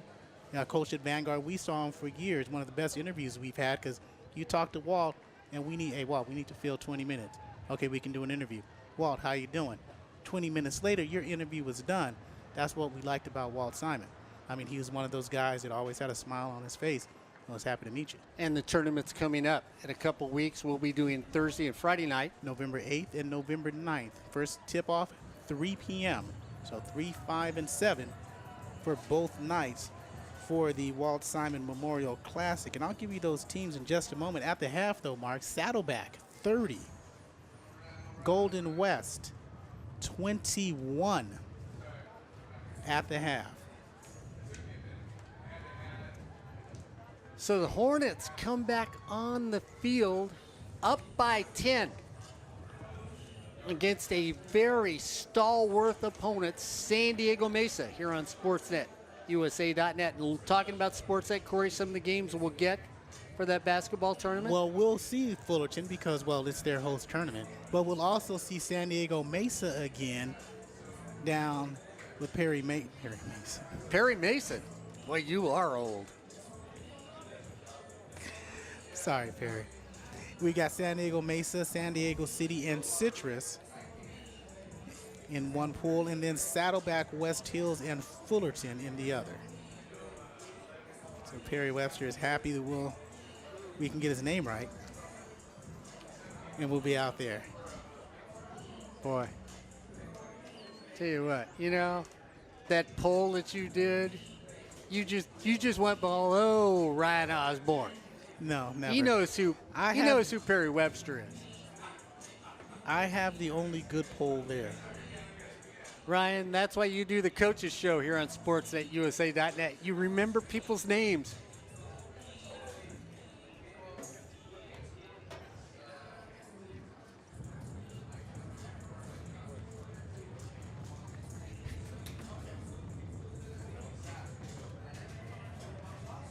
So Noah's been relaxing in the sun, eating bonbons. The bonbons have melted. Have they? Yes. Oh, man. You know what Camera they guys call- coming back down there? bonbons in the Czech Republic? What's that? You know what they are? Melt? No, what do you think bonbons are? I'm going to say they're bonbons. What are bonbons, though? They're ice cream with chocolate on it's top. just chocolate. It's just chocolate. Nah, that's candy. No, it's bonbon. That's candy. Sounds better in Czech. It's not a reggae song either. Well, I mean, bonbon? let's put it this way. I'm not even sure that's Czech. If you want to put me on hold, I'll go to my linguistics expert to my left, and she'll tell me if you got it right. Hey, I'm multilinguistical, okay? You can't tell me nothing. Wait a minute. I'm getting a text from Perry Webster. Webster. Please spell this for Corey Neyland. Wow. Right now, it's 24-14 at the half. San Diego Mesa and the Olympians are in this game. We kind of got off on a tangent, didn't we? Oh, We yeah. did. Oh, my goodness. I'm getting off the air. Hold on.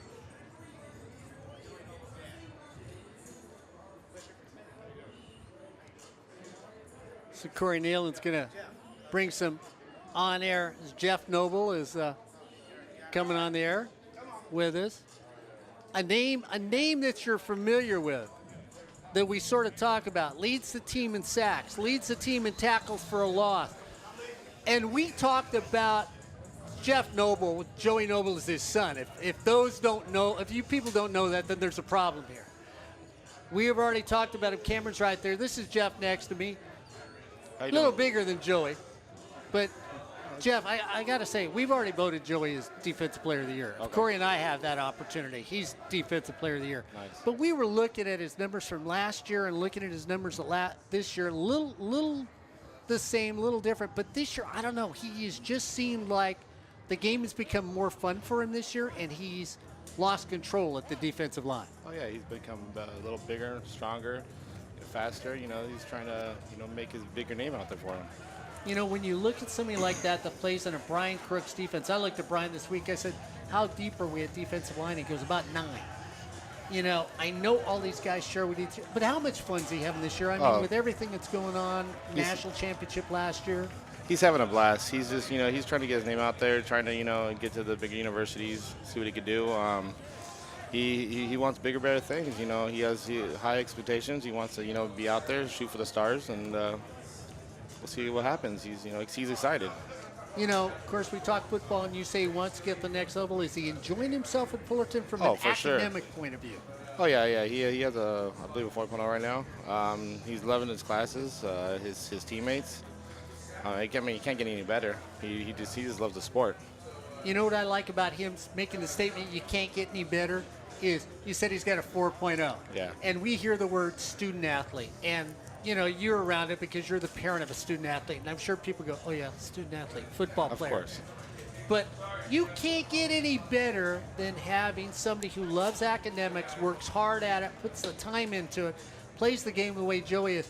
I mean, got to be a proud parent, and you got to realize you've been the guide. You and your wife have been the guide to get Joey Noble to where he is today. Oh, we have been beyond proud of him. I mean, his goals, his pursuit of life, everything. Just it's fantastic. I mean, he comes out, helps his little brother and his football team with the OC Buckeyes. I mean, hey, he's loving it. Joey Noble, player, coach, and everything else as the Hornets kick it off and go down. See, they knew we were having an interview, so they took a dive right there.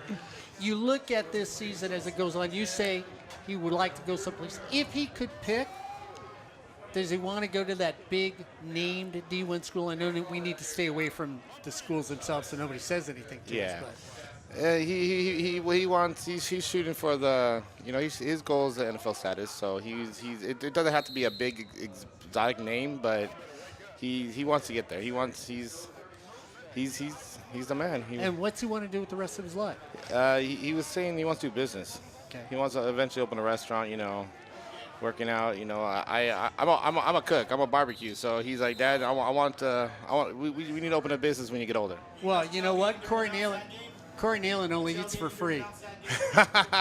Oh, for sure. So when you for see sure. Corey We'll smoke walk some in, ribs, barbecue. I love smoking, meat. when Corey walks in, don't drop a bill because he's don't not worry. going to pay it. Okay?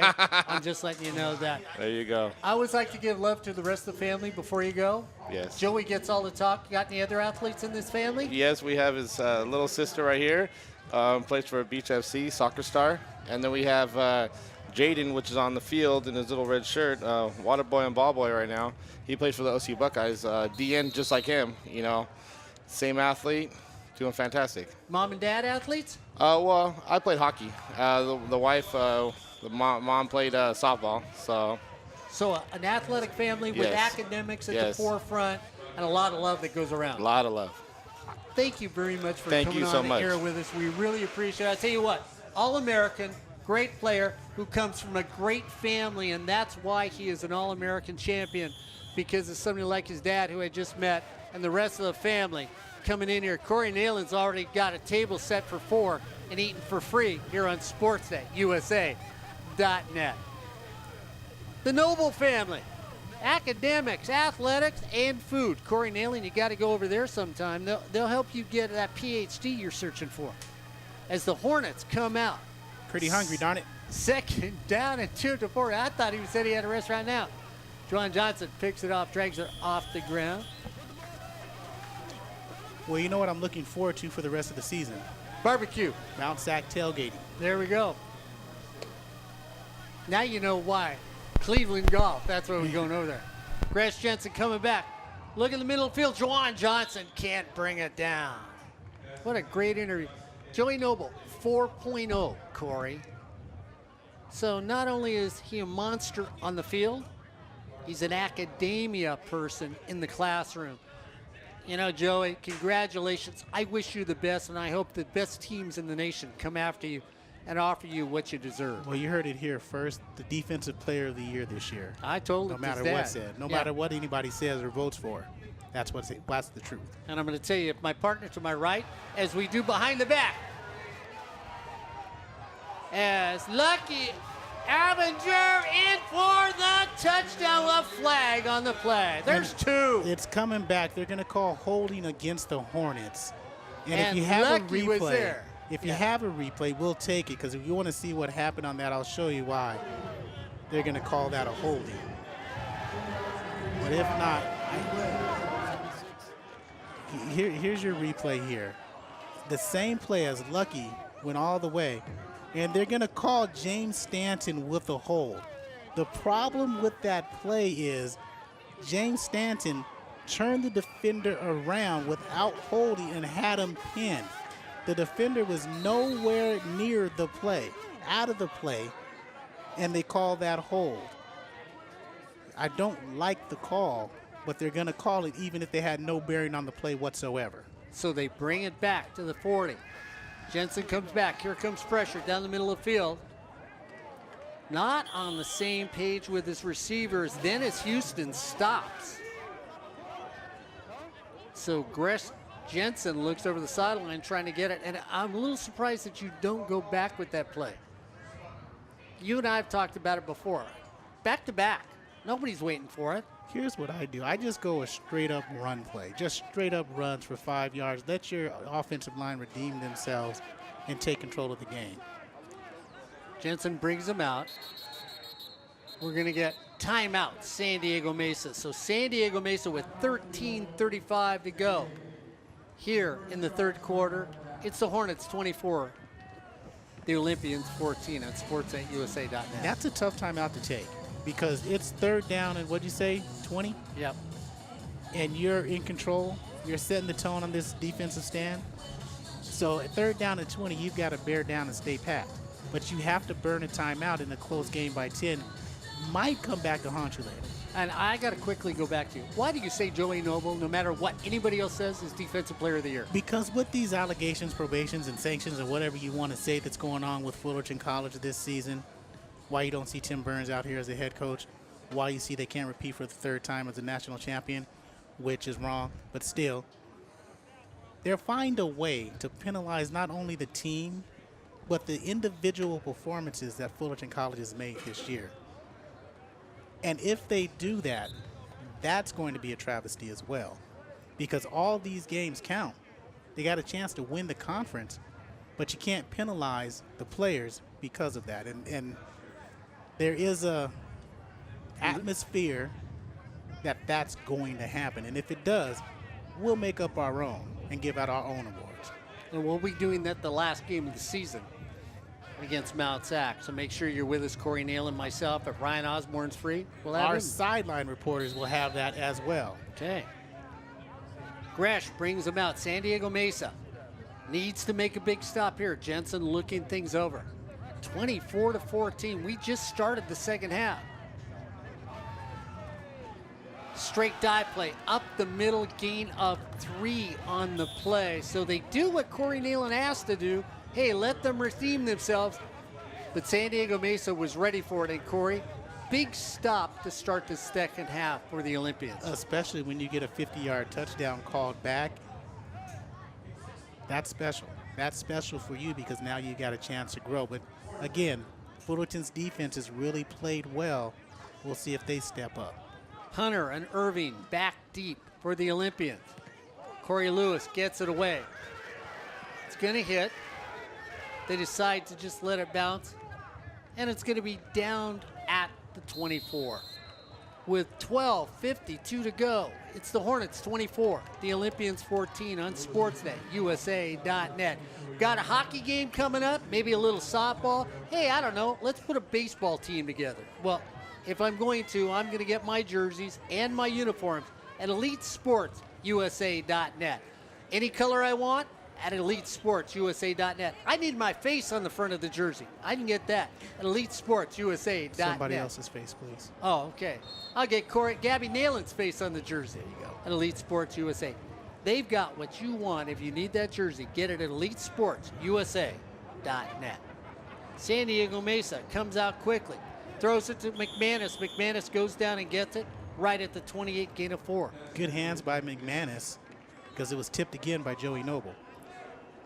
Joey Noble, Player of the Year, and we will at the end of the Mount Sac game, we will have our player team. Maybe we can get Rashawn Haylock to send us his. Yeah, we'll do that at halftime. We'll send some emails out. Dunninway comes out, looks him over. San Diego Mesa in the game. They're only down by 10 as we start the second half. Tut goes from right to left in the formation. McManus stays out here on the near side of the field. Smith on the far side of the field is a running back. They hand it off to Tut. Tut steps inside, gets a block on the outside, goes to the outside, and Corey, there are 2 excellent blocks on that running play. Yeah, and Tut 8 carries for 70 yards with that 1 touchdown already. Isaiah Williams, 6 catches, 101 yards in that first half, and you have the replay where you see those blocks, and this is simple, up and out. Good blocking up front, good blocking in the secondary. That's McManus who got a key block on steal to pick up another gain of 20. First down and 10 at the 50-yard line. Tut goes from right to left. One more time, McManus on the low side of the field, Smith on the top side of the field. This time they throw it right there. Gain of 4, short little passes, and that goes to Rumbo. And Rumbo pulls it in. Austin Rumbo, wide receiver out of Coronado High School in San Diego. Jalen Booth did a nice job of cutting and taking Joey Noble where he wanted to go. Joey Noble did an outside rush, took him outside, outside, and outside. Couldn't break back in to get to the quarterback. Gain of 4 on the play. The Olympians going down the field. Brian Crooks, let's see if he's going to bring a blitz. Look over, Tut stays in the backfield. Rumbo on the high side of the field. McManus on the low side of the field, or near us on the right side of the formation. Dunninway comes. Here comes the pressure. Here comes the blitz. He finds it. Finds McManus. And Corey, the blitz comes. They go with a quick slant. And McManus is wide open. And it's a precise route that McManus ran in a quick relay by Dunninway because he gets away quickly. Adjustments at halftime by the offense. 1-2 drop there. Xavion Steele and the cornerbacks, they're playing off, whereas aggressive in the first half, passive in the second half, the early. First down and 10 at the 40. McManus stays at the near side of the field with Rumbo in the slot. Isaiah Williams, far side of the field. He was the hot receiver in the first half of the game when you look at Williams. They go over, throw it. We're going to get a holding penalty probably as John Smith comes down with it. So it'd be interesting to see what the stats were from that first half. Well, I'll give them to you unofficially. Okay. 6 for 101 was Williams. 8 for 70 now for Tut. Dunaway has a lot of passing yards. All right, San Diego Mesa on a roll here on Sportsnet USA.net. Austin Rumbo has 4 catches for 45 yards. I'm sorry, 5 catches for 45 yards now. So we get holding against the Olympians. Moves it back. An offensive line, Jalen Booth, Wesley Thompson, Peter Neal, Omari Cooper, and Nathaniel Hines. So it's from the spot of the foul. So you basically move it back 14 yards because it's from the spot of the foul. Tut stays in at running back. McManus to the near side of the field. Williams to the far side of the field. Dunway looks back, has time, looks over, throws it, and what a grab by Isaiah Williams. Corey, we talk about people making catches as he hurts himself hitting the turf. So what happens when you lay out for the ball? Watch the replay here as you lay out. Could have had the wind knocked out of him, go short on the shoulder, but he stopped on the route. If he runs straight through the route mark, he may still be running because they were playing a 2-deep zone. LaFridge and Henley were back 15 yards away from the ball. He's already in between and past the linebackers. Could have been a big game. McManus and Smith on the near side of the field. Tutt in the backfield. 2nd down, 17 for the Olympians. Just short of the 45. Dunaway steps up, has time, steps up. And Corey, that looked like a puppet act, if we could see that replay, because Tutt's out in the flat. Dunningway's looking down the field. Tutt's wide open. Bad play all around, Mark. Dunningway should have took off running. He should have picked up about 7 yards, slid, give himself up. But in that case, you got to run the ball. You got to pick up yardage and make the next down easier for you. And as always, Brian Norman listening to us, he says Joey Nola should go to Hawaii. They can use a defensive guy like that. 4.0, free ride. Tell you what, USC's got no defense. They need somebody. Big play. Anyway, goes back. Screen pass to Tutt. Tutt gets the initial block, and the screen pass is blown up. And Corey, those maligned defensive backs, no, they're not there to break it up. Peter Kasibwe, the linebacker, former defensive back in high school, he was there to blow that play up.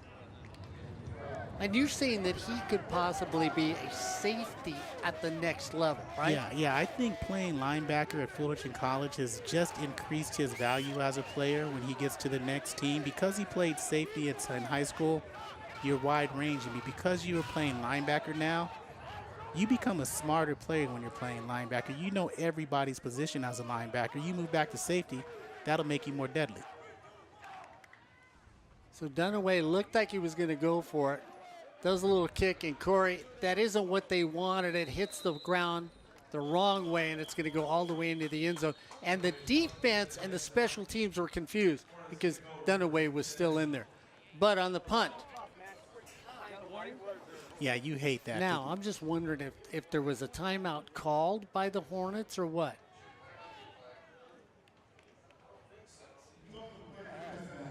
Hey, Coach, he was behind.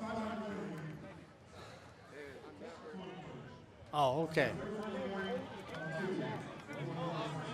You remember when this rule first came in? Yeah. I think it was made because of Fullerton. Because every year, every game that we've been doing it, they've had a sideline warning. Yeah, and we've been at games where they've had multiple sideline warnings. So Fullerton up 24-14, 8:28 to play, third quarter. So Gresh Jensen brings him out. He averages 245 yards a game, 147. You look at what he's doing so far this season. That's conference-wise. I mean, that's overall-wise. Throws quickly out in the flat, trying to get somebody to get a gain of 3 on the play. Juwan Johnson's the leading receiver on the team, 64 yards a game, followed by Dennis Houston with 35. Robert Downs, the third's in there. Markel Raymond, Font Eckford. Jensen, 59% pass completion this season, 2nd down and 9.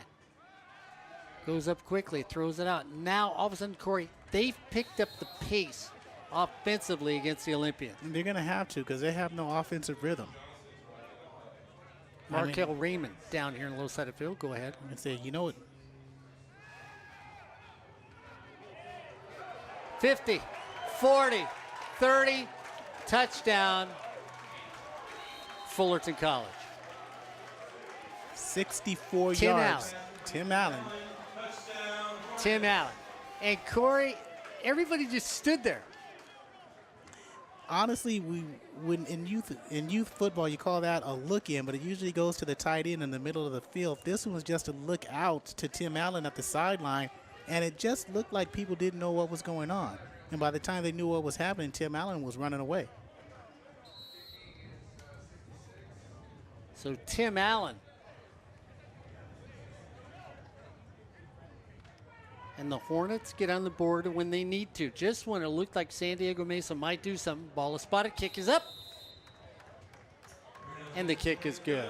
with 7:37 to go here in the third quarter. Well, the Hornets are up 31-14 over the San Diego Mesa Olympians here on sports@usa.net. Alex Moreno out of Santa Fe Springs.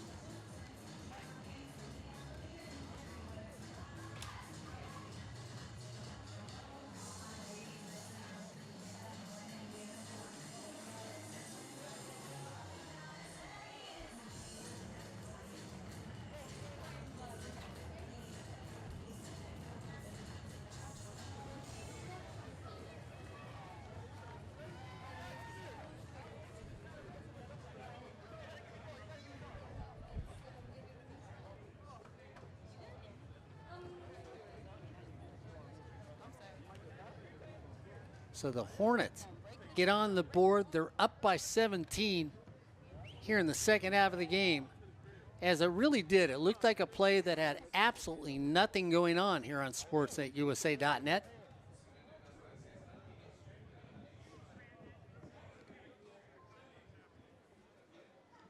Quietly sort of went away, and next thing you know, Tim Allen goes down the field and gets a touchdown.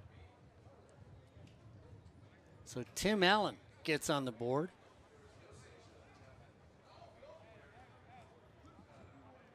Irvin back deep.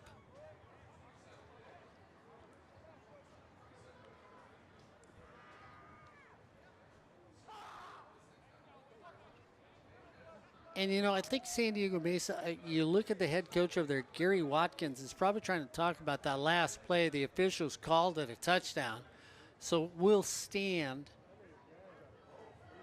But I think part of it was, gee, was everybody set, which he might discuss.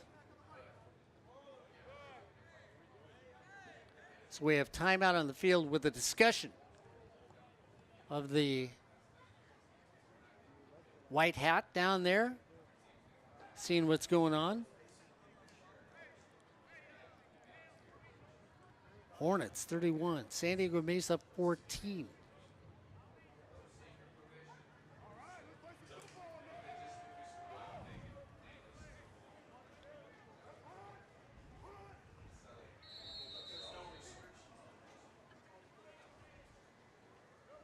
Moreno, big kick. So taken up on a little reverse move as Hunter Allen gets it. Takes it up to the 25-yard line. 7:32 to go in the third quarter. Well, it's the Hornets 31. The Olympians 14 here on Sportsnet, USA.net. Corey Neyland and Mark Pavlovich, Noah Alvarez here on the field. Gabby Neyland, my linguistics major to my left, trying to help me out every time Corey mentions Czech. I'm thinking he's talking about a bill. Gabby's not sure what language he's talking here on sportsnetusa.net. Hunter Dunaway's saying, find me something, tries to get it to his tight end. So Jake Dunaway, Corey, looked hot in that first half and now is cooled off against this team. Yeah, and he had his tight end wide open. There was a mix-up between in the linebacking unit and the corner. Kasibwe thought he was supposed to go out. Cole Hansen came up. So Hansen was supposed to go to the flat. Kasibwe was supposed to go down the field. There was a mix-up there. So Jake Dunaway looks over the sideline. Second down and 10 at the 26-yard line. McManus, near side of the field. Smith in the slot. Fakes it across middle, turns over there, and Corey, this young man, when you look at Williams, runs precise routes, has hands, and seems to just get body in front of a defender. Yeah, and that's his 7th catch today. Jay Brown was over there in the first half. Now it's Reggie Whitfield, who's over on the right side, and neither one of them can do anything right now with Isaiah Williams. Rumbo goes out of the game. First down and 10. Just short of the 40 for the Olympians. They hand it off to Tutt. Up the middle, Tyler Tutt out of Keller, Texas, Keller High School.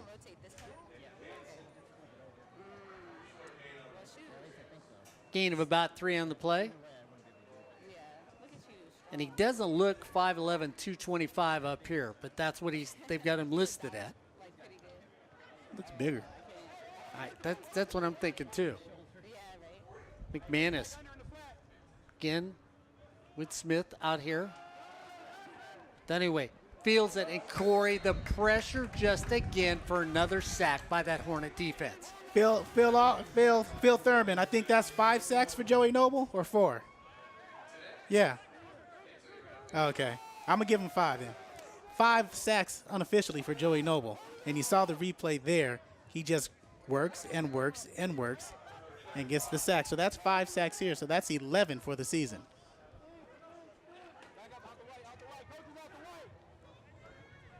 Dunaway feels like he's a neighbor of Joey Noble. They're living next door to each other in this entire game. Joey Noble says, "Excuse me, I'm coming. Here you are. I think this is your mail." Dunaway says, "Let go of it." Throws it incomplete pass. And Corey, that's one that a receiver should pull in and still be running. Yeah, Troy LaFridge was there in the secondary, and he knocked it away. That's the second time a safety has knocked away a pass when the ball met the receiver's hands at the same time. Good timing by Troy LaFridge. Donald Hayes now comes into the game to return it for the Hornets. So Donald Hayes will stand at the 30. Wide receiver out of East Vale, California, Roosevelt High School. Ball bounces.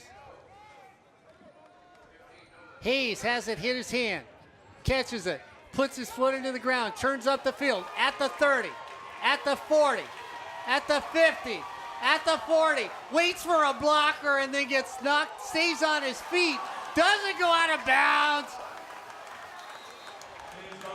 Touchdown, Hayes.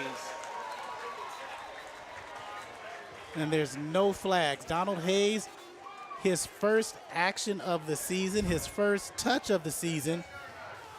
And we'll watch the replay here. And he goes for 6. Donald Hayes, you said out of Roosevelt High School, Eastville? Yeah. So it hits his hand, so he's got to run with it. He plants his foot, turns the corner. Corey, you watch him here and you thought, okay, he might make it. Then when you saw him get hit there, I thought he was knocked out of bounds. Yeah, so did I, but I didn't see him get touched out of bounds. I didn't see his foot step out of bounds. Was that 88 yards? 88 yards. So The special young man teams is okay getting up under his own power was Andre Kell. And 88 yards, it ties the school record for longest punt return ever.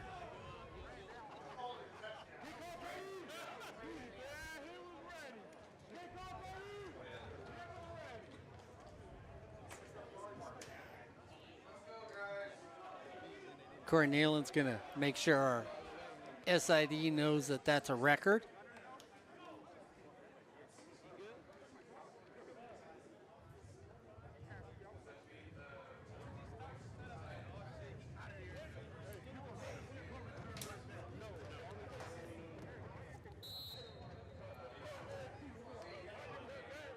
They had it at 84? Oh. I thought after it hit his hand, he went back to the 12. I'd love to see a replay on that punt return, see where he actually picks it up at. If we could get it one more time. So officially it's 84. Watch. All right. Let's see where Officially he it's actually 84. gets it. So we'll see. So we're looking at the replay here. Oh, actually, no, they're right. It's 84. Oh, he's got it at 16. Okay. Thank you. Thank you for that replay because they touched it first and then got it and corralled it at the 84, or excuse me, at the 16-yard line. So let's see. Better angle. Does he step out of bounds? On the sideline, the punter there. Stays in bounds, stays in bounds, stays in bounds, stays in bounds. Great camel work. That's 6 points. No controversy there. See, this is why I love the Fullerton Love that. College TV department. Thank you very much. Everybody involved today for the entire season. This is why you at home that get to watch these games, you are so lucky to have such talented young men and young women and the directors and the technical directors making sure we thought we had a record in here. just by that, we found that just a few yards short of a new record. Thank you once again, the TV department from Fullerton College TV.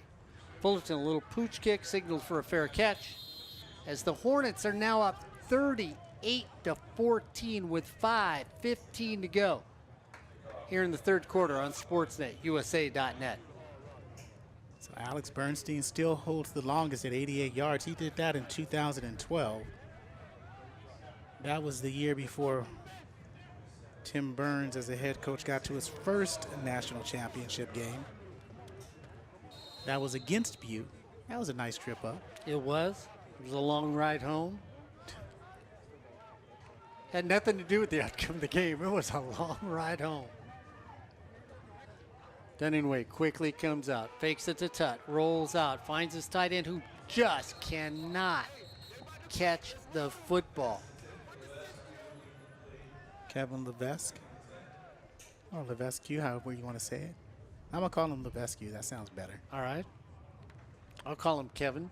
Okay. Second down and 10.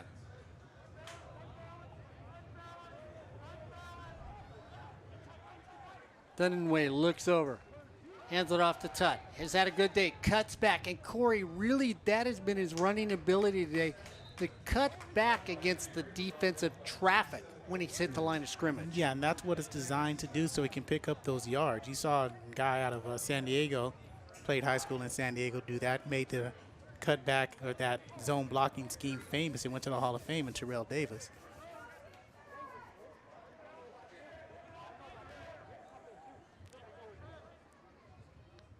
Big third down and 8 for the Olympians. Dunningway rolls, has to get rid of it, throws an incomplete pass, and the defensive backs have been stalwart, to say the least, today in this football game. And Dunningway takes another hit from Jaden Gardner that time, and he's slow to get up. You got to love the young man's strength and perseverance out there. And that was close to a late hit. Well, first time out, what do you do when you touch the football? Donald Hayes says you just take it back for a touchdown. If he could do this, he would tie the career record. Yes, he would. Imperiali did it first in 1988, or excuse me, did it second in 88. Charles Holloway did it first in 1950. Hayes will stand at the 30, end over end. It's going to hit the ground. This time Hayes is not going to get an opportunity to pick it up, moves away from it, and it's going to die right at the 27. With 4:20 to go here in the third quarter, well, it's all Fullerton now. It's the Hornets 38, San Diego Mesa 14 here on Sportsnet, USA.net. You don't happen to have any more scores from that game down south, do you? Nope. Golden West College? I got nothing. I'll check. Go ahead and talk. So we'll Keep see America busy. See if Corey can get that for us. As And when I say to America, thank you everybody for listening and tuning in. Whatever state you're from, whatever country you're from, thank you for joining us on SportsNetUSA.net. Zach Smith now in at quarterback for the Hornets. So Zach is in at quarterback. Change things up. So Smith in at quarterback. DeJounte Thomas in at running back out of Carson. And Mark, I want you to know Ryan does agree with us now. Because he ranked Reedley twice, he can no longer be right. Xavier Green out wide to the left. He enjoyed that last punt return. 33-28, third quarter, Saddleback leads. Wow. Zach Smith keeps it himself, goes up the middle, gets a gain of 2. It's going to bring up a third down. You look at Zach Smith, Mark, 14 rushes coming into the game, 114 yards and 1 touchdown. That touchdown came against Palomar. Dennis Houston comes in the game. Jawan Johnson. Robert Downs the third. Tim Allen, who's got a touchdown in this game. Brings up third down and 8. Throw over, can't get it to the back, coming out of the backfield as McGee just a little short. So that's going to bring up a fourth down. So San Diego Mesa only down by 24 with a little over a quarter and 3 minutes to go, has an opportunity to get back in this game. 2 special teams touchdowns, 1 defensive touchdown accounts for, well, your plus 3 extra points, 21 points on the board. Irving, along with Allen, back deep.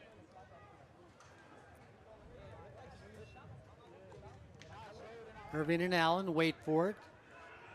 Ball's going to hit. Things get away. A little chippy going on right now. Nothing, though. They walk away. The official doesn't throw a flag, and we get a timeout on the field. With timeout on the field, it's the Hornets 38, the Olympians 14 on Sportsnet, USA.net. Don't forget the Walt Simon Memorial Classic coming up right around the corner here on Sportsnet, USA.net. We'll all be out there, 3, 5, and 7. And on the opening night, just before the 7 o'clock game, be a ceremony for Walt. A lot of names from Vanguard University will be there, so make sure you show up. If you can't show up, you'll be able to watch it on SportsNetUSA.net.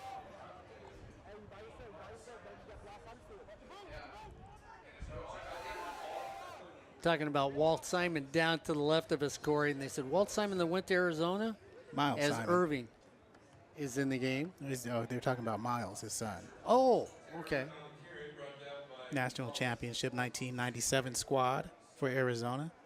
Him and Mike Bibby on that team. Really? The one time Arizona as a basketball team didn't let one get away. They beat Go ahead. 3 number 1 teams. 2nd down and 5.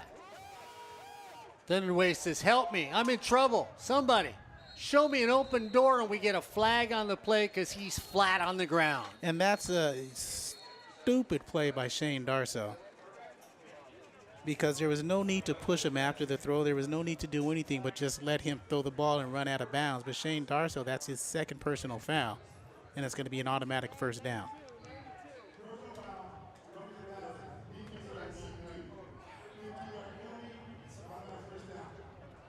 So it's going to move it across the 40 all the way down to the 38. 1st down and 10 for the Olympians. And that's a good call.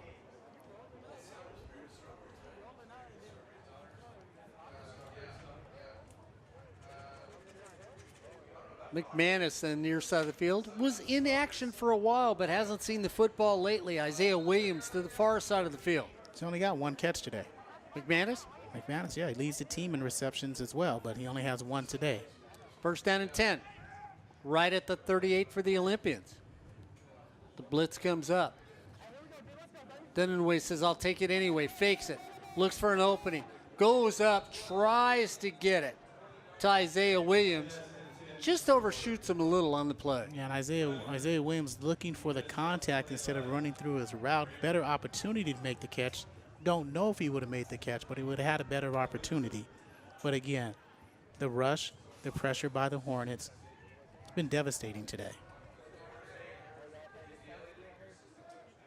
So it's going to bring up a 2nd down at the 38. Sun's going down. Gabby, Neyland, and I are getting in the shade. It's about time here on SportsNetUSA.net. One of us is melting. One of us is fading away.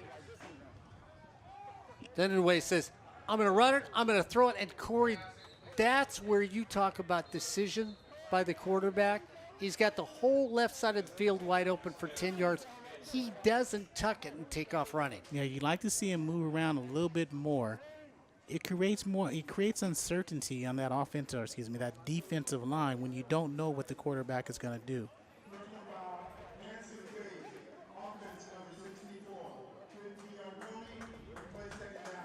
And it also does that, where the offensive line has to work a little bit more, and they get penalties such as hands to the face and many times holding. So it's going to be 2nd down and a trip to the Hollywood Wax Museum. I'm going to see a little statue of Corey Neyland, myself. We're going to be up there. We're going to be right next to Mickey Flynn. All of us made out of wax. Dunaway says the way I've been getting hit today, I wish I was made out of wax. It wouldn't hurt so much. Looks for an opening, throws. And you can tell right now as it gets complete down to the 40. Corey, this is a quarterback that's got nervous hands in the pocket. Yeah, he does, because he's got to wait for his receivers to clear down the middle and up the sideline, and that's just too long right now. As you watch the replay, first off, it was a bad snap. Second off, the receivers, happy feet, thought about running, crosses the middle as a flat-footed linebacker is standing there, and there's Kari Henley and Smith going out of bounds. Third down for Mesa. Look over to the sideline. Williams, the far side of the field. McManus, the near side of the field. Dunningway goes back, has time, middle of the field's wide open, turn. Nice defensive play, flag comes out. Reggie Whitfield came across with his left, had his arm on the right, turned the receiver, and that's why they're going to call that defensive pass interference. It's going to be an automatic first down. So if you watch the replay here, what Corey just called, like you said, Corey, right there on the turn, right hand over the back? Yeah, they're going to call a right hand over the back. That's a tough call. It is. That's a tough call. That's like me shoving Gabby out of the last of the shade here on my left. That's a tough call. Gabby's going to push back, but I'm just going to tell her there's no more shade. Got to give it up to the old guy. First down and 10 for the Olympians at the 25. That's right. See the offensive lineman trying to do something. Dunaway gets pressure. McManus goes up. Can't get it. Good defense on McManus. Incomplete pass. And McManus tried to go on against Xavier Steele, and Steele was right there. So Steele makes a nice defensive play for the Hornets. 38-14 as we come to the last click of the clock here in the third quarter. Williams, far side of the field. Smith standing next to him. McManus all alone the near side of the field. Smith goes in motion from left to right. The blitz comes up. Dunaway looks, turns, picked at the 10, 20, 30. It looks like it's going all the way. Corey Neyland, touchdown, flag in the middle of the field. Is it coming back? We don't know, but Xavier Steele has his second interception for return for a touchdown. And that's 90 yards. Mark, 90-yard return. That's his second today. And that's why McManus only has one catch, and why the secondary should have been talking trash to me all week like they should have been, as he throws right to, and McManus wasn't even, excuse me, that Smith wasn't even looking for it. 87 yards. 87 yards on the return. So the defensive back should be buying you dinner, lunch, and maybe a birthday cake. Actually, I should be buying donuts for the defensive backs after the back and forth this week. Phil Austin's got his thing going. You know that you said that? You know I'm going to have to call you during practice because Phil's going to ask me where the donuts are at. If I'm Noah or Janae, I'd go up to Phil, say, you want to talk for a second?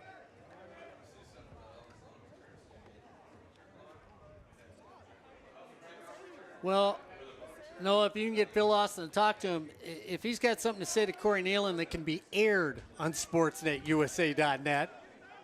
Because I don't want to go down there. I may send you down there.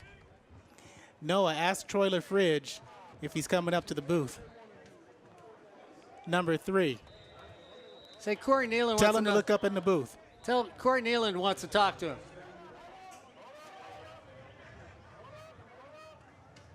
Corey Neyland got the stare for Troy LaFridge. As the ball is spotted, kick is up, and the kick is good. It's the Hornets 45, the Olympians 14. Corey Neyland's out of the fire out of the frying pan and maybe in the good grace of the defensive backs here on SportsNetUSA.net. You know what? The defensive backs have looked so good. They look like a brand new car out of Miller Toyota of Anaheim. I tell you what, they are so smooth. That's exactly what you'd get if you bought that car at Miller Toyota of Anaheim. You just slide behind the wheel like they slide behind an interception. You'd watch out for traffic like they watch out for the offense coming after them after the interception. You'd make a right turn, you'd get on the 91, and you'd go all the way home like those defensive backs have done all day long here on SportsNetUSA.net. The difference is you'd be driving a brand new Toyota from Miller Toyota of Anaheim, and you'd be scoring a lot of extra points with all the discounts, the deals, and everything you can get.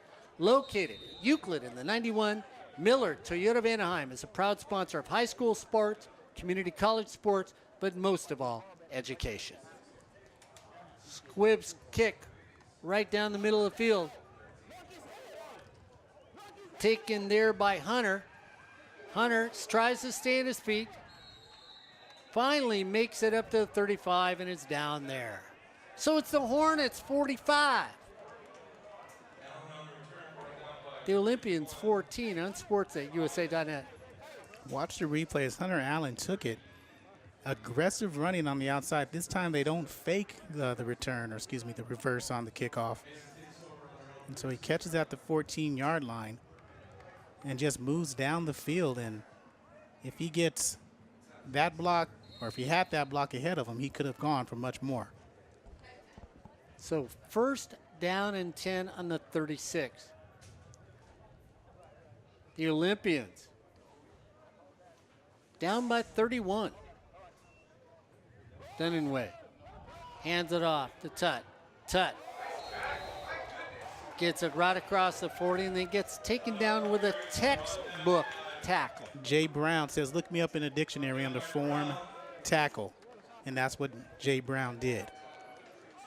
Tut has had almost 100 yards rushing on the ground today, but he meets Jay Brown and gets lower than the offensive guy, shoulder across the midsection, wraps up, pushes down. That's form. That's text. Gain of 7. Tut, once again, sidesteps. This time can't get back to the line of scrimmage. Marcus Surer on the stop. And Mark, 84 yards, not the longest punt return. We've established that 88 is. 98 yards is the longest interception return for a touchdown. So 87, close but no cigar. But the most sacks in a ball game, we have Joey Noble unofficially as 5. The most sacks was 3 by Montre Bonner and 3 others. Joey Noble picks up the sack. After this quarter, we'll explain a little bit something else about what Joey Noble has the opportunity to do. So as we head to the fourth quarter, it's the Hornets 45, the Olympians 14. You've been watching Hornet football on SportsNetUSA.net in conjunction with Fullerton College TV. We got 2 games left after this for football this year on SportsNetUSA.net. Make sure you stick with us to see if the Hornets go undefeated again and stay national champions here on SportsNetUSA.net. Next week at El Camino at 1, then 2 weeks from now, Mount Sac at 1. That'll be a home game with Fullerton College TV. I heard there's barbecue that day. Yes, and I'm getting some. So Joey Noble came in with 6 sacks, 5 today, makes it 11. 2 more games, he's got a chance to break Montre Bonner's record of 14 he set last year. So he's got 11 and 10.5 last year. 25 is the most sacks in a career by Montre Bonner. Joey Noble, with 2 games left, has a good chance of breaking those records. Plus, he's got the record here for 5 sacks in a game. And the thing that's interesting is you talked last year and said he was good, but he had Montre Bonner next to him. Who's he got this year is what I want you to talk about, because we keep talking about him, but there's got to be a little more love out there. Blake Hill, James Rawls have all been there. Asher Froh, all versatile, very good. But Joey Noble, arguably the best defensive lineman last year, but Montre was just so dynamic. He was still great and had an all-conference performance. This year, he's an All-American and the Defensive Player of the Year and has a chance to break records. Academic All-American. That too. So it's big down. Anyway, throws it over the flat, throws it to Tut. Tut comes out of the backfield, sidesteps, almost gets up to the stick for another first down. I tell you what, I like this kid, Tyler Tut, the running back, 225 pounds, out of Kyler High School, out of Kyler, Texas. He really has shown something against a very good Hornet defense. I don't think he's going to get the tackle for loss record in the season because that's 25 by Montre Bonner. No, excuse me. That can't be right. Donald Hayes comes back in. Hayes already took one for a return.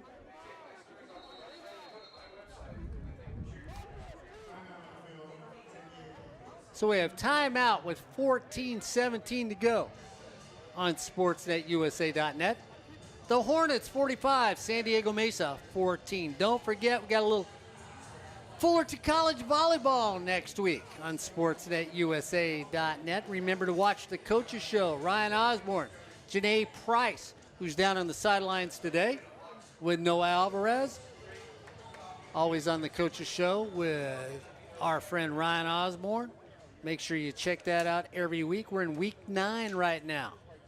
Mr. Osborne does the Coaches Show, and then he does a community college roundup with all the teams we do here on SportsNetUSA.net. Fullerton, Golden West College, East LA, and LA Valley. So Ryan Osborne, the host of the Coaches Show, with Janae Price, being featured every week here on SportsNetUSA.net.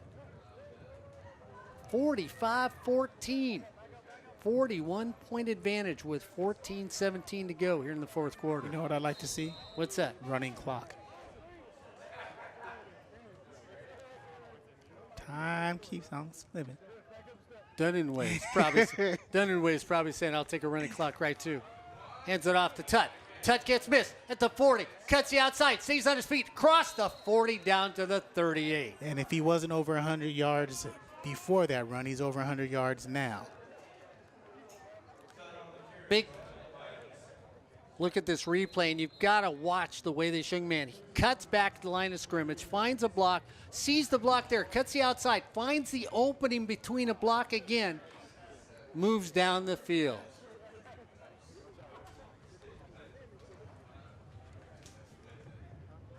First down and 10.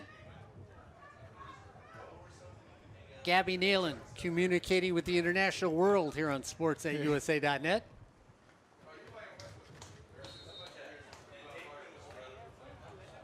I'm lucky if I get a call once a week. Right now, Dunninway's saying, that's what I want. As Dunninway comes out of the game, now at San Diego Mesa, it's Zamundo. Zamudo? Oh, Christian Zamudio is now in. Zamudio. So Christian Zamudio's in at quarterback now for San Diego Mesa. And now Dunaway comes back in. One play. I was going to make a really, really bad 80s musical reference joke, but I won't. I'm glad he's out of the game because I had one chance at his name. It wasn't right, so, What'd you say? You said Zamudio? Dunaway. Am I the only one old enough to get that? No. Okay. There's got to be some guys down in the booth that get it, too. The Olympians, look. Throw over. Almost up. Taken out. Is it a catch? Looks like a catch, or was he out of bounds? So they've got it, and let's see if we can get this. Corey, it was a heck of an opportunity. Dunaway throws it. It gets tipped right there. He was being baited into throwing that by Jaquan Hutton. No, he's out of bounds. Oh, he's out of bounds. Yeah. Okay. Good look. We get a penalty against the Olympians for an illegal formation. Well, I don't even see Phil Austin, the running backs. I think they all packed their bags and went back to study hall.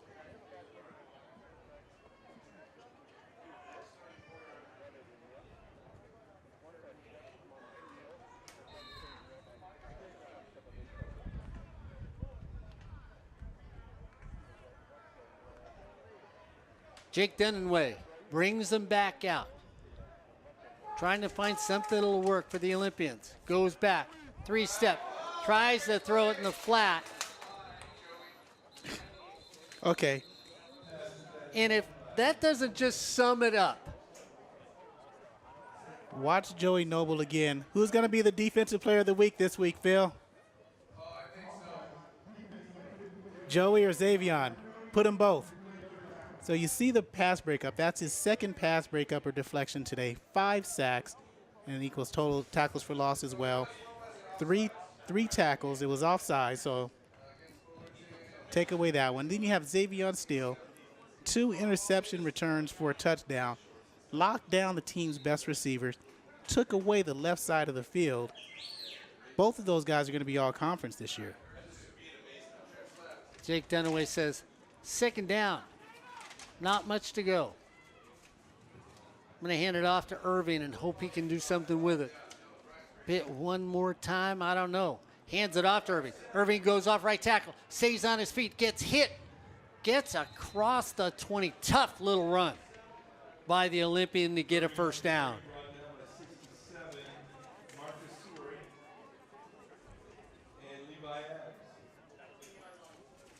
Watch this run right up the middle of Corey Neyland. I mean, he comes off a right tackle, gets hit, keeps running. Corey Neyland says, wait a minute, Phil Austin's gone with the defensive backs. I can go home. I'm taking out the headsets. Nobody will get me out in the parking lot. Anyway, says, I've got to get one. Gets taken down for a sack. So once again, the defense comes up with another sack. Levi Adams on the sack, his first of the season. And how many did you say was a record for sacks in a game? 3. Joey Noble's past that. Okay. Well, no, I mean as a defensive unit for one game. A lot. Oh. So we're at the 12-minute mark here on sportsnetusa.net in conjunction with Fullerton. I can't even get it out. It's been such a long day. Fullerton College Television. Is it TV? I'll say TV. That's easier. Dunaway says, I know how you feel, Mark. I've been hit one too many times myself. As we get another roughing the passer penalty.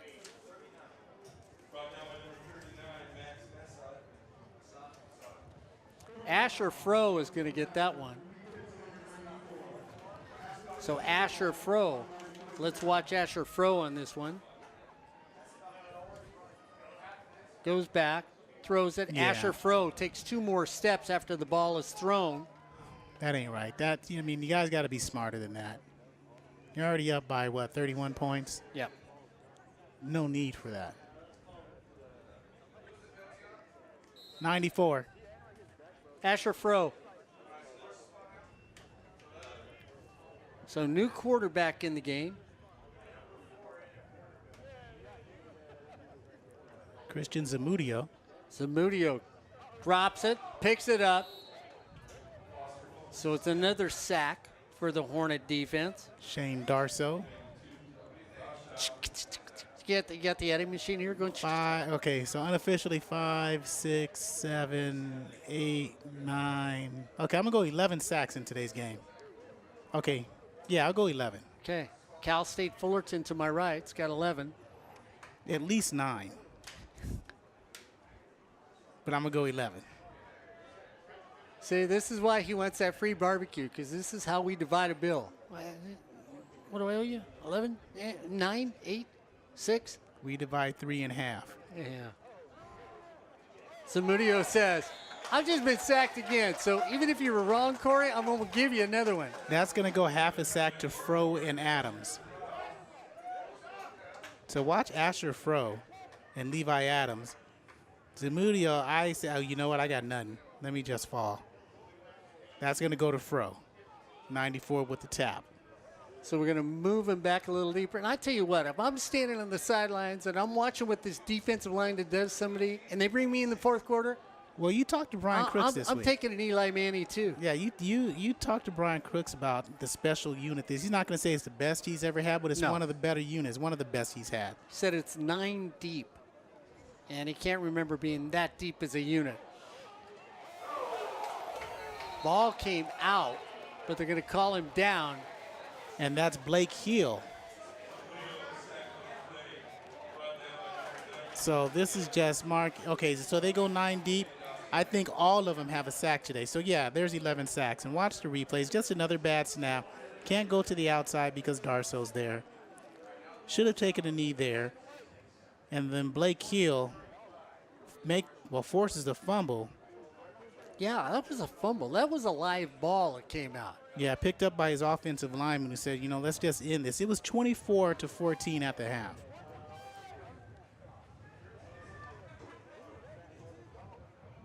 And the defense stepped up again. Before I let Corey Neyland go, because this is something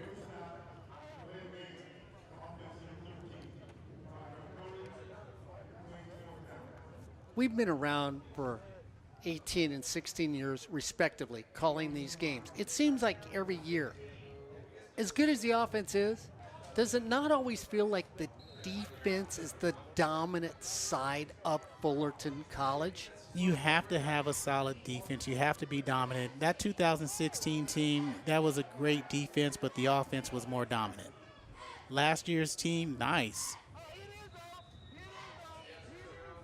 Last year's team, the offense, and there's a touchback, was dominant, but it was a defense who won the games. Because you take a look at the last 2 years, and Ryan Osborne, if you're listening, you can join in. I feel you. I can hear you from where you're at. The last 2 years, 2016 offense was dynamic, broke records, all kinds of records. Whatever you wanted to do, they scored every time they touched the ball. And then we saw American River. Yeah, what happened in the finals? The defense came up with 3 picks and won that ball game and a defensive touchdown for you. Last year, Ladarius, Kane, magnificent wide receiver Johnny core. Photo. Don't forget Johnny Johnny. Photo blew out Riverside by 155 points. But they come back and they play San Mateo. Special teams and defense wins the game for you because the offense, they didn't come through. And that's what Brian Crooks wants. And then if you look at this year, there's a few games that you might have lost. Against Riverside, yeah, you put up a lot of points, but you win it by 1. Defense has got to come up. Southwestern, it's a safety towards the end of the game. No, the safety just put it out by 5. They yeah, were but up it's a by safety 3. that helps. But it was the defense that won against Southwestern.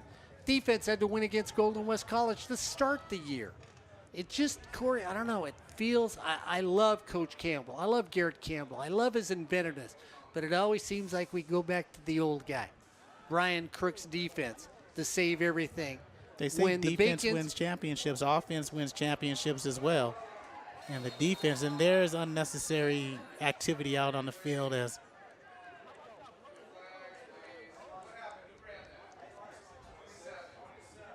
but again, the defense is played so well, and that's what you need from a championship team.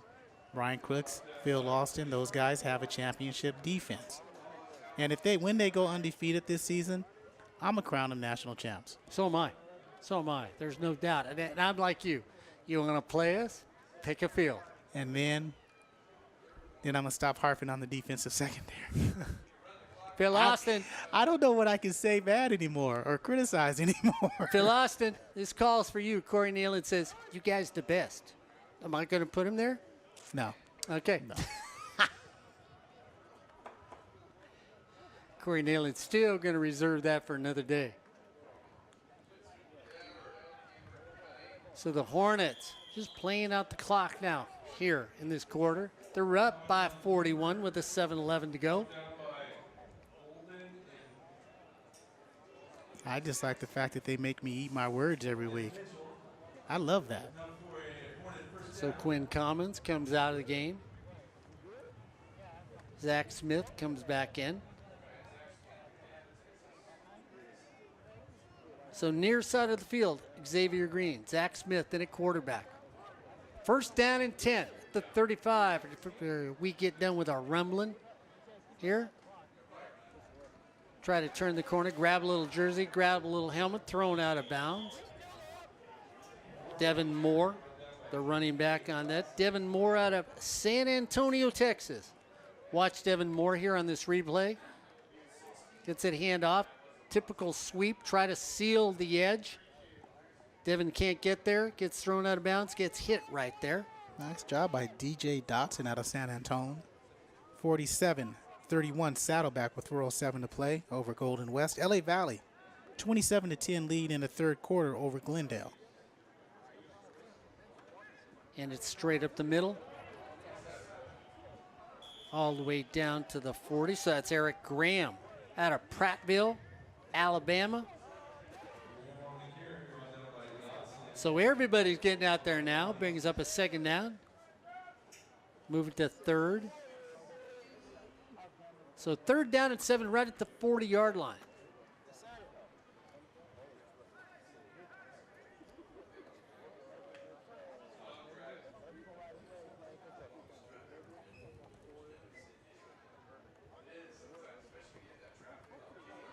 Taken up there, Jack Smith breaks the opening. It's a foot race down the field. Stays on his feet all the way down to the 25-yard line. So Zach Smith pulls it in out of Pearland, Texas, and gets a big first down. You know, Zach's limping. I don't think. Watch this, Corey. He's gonna take off running on this one. Hits the hole. Nobody touches him. Drops his shoulder straight up the field. And then gets taken down at the last second. I want to thank Ryan Osborne because after this play, Quinn Commons comes in at quarterback, down at the 21. Citrus 35, San Bernardino Valley, who you guys have ranked high, 34 in the fourth quarter. Wow. Also, Mount San Jacinto 21-14 lead over Antelope Valley College in the third. And Allen Hancock, the team that started off slow but steadily climbing in the rankings, could be the best team behind Chaffee. 20-7 lead in the third over Santa Barbara. Thank you, Ryan. Keep them coming if you got them. Commons brings him up. I formation. Straight dive plays right up the middle, taken by Eric Graham. Graham refuses to go down. The pile is still moving. It's traffic on the 405, and nobody can find their way. I thought I was back in merry old England and all, or New Zealand, and watching a rugby scrum.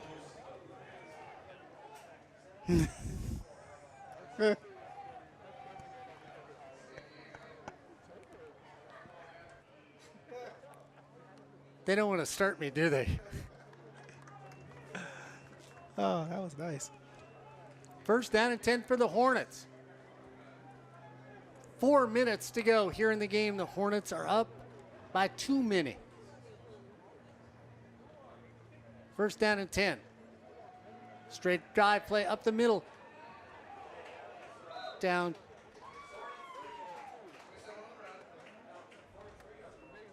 So Redden. Out of Newark. Carrying it. Boy, they are bringing in everybody off the bench. Now for the Hornets. Amir McGee is leading the way. So McGee, the up back. I formation. Straight eye. Give the second back through. Gets taken down. Can't get in.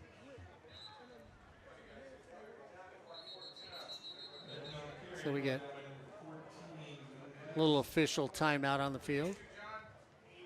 Look down at the sideline there. See the team.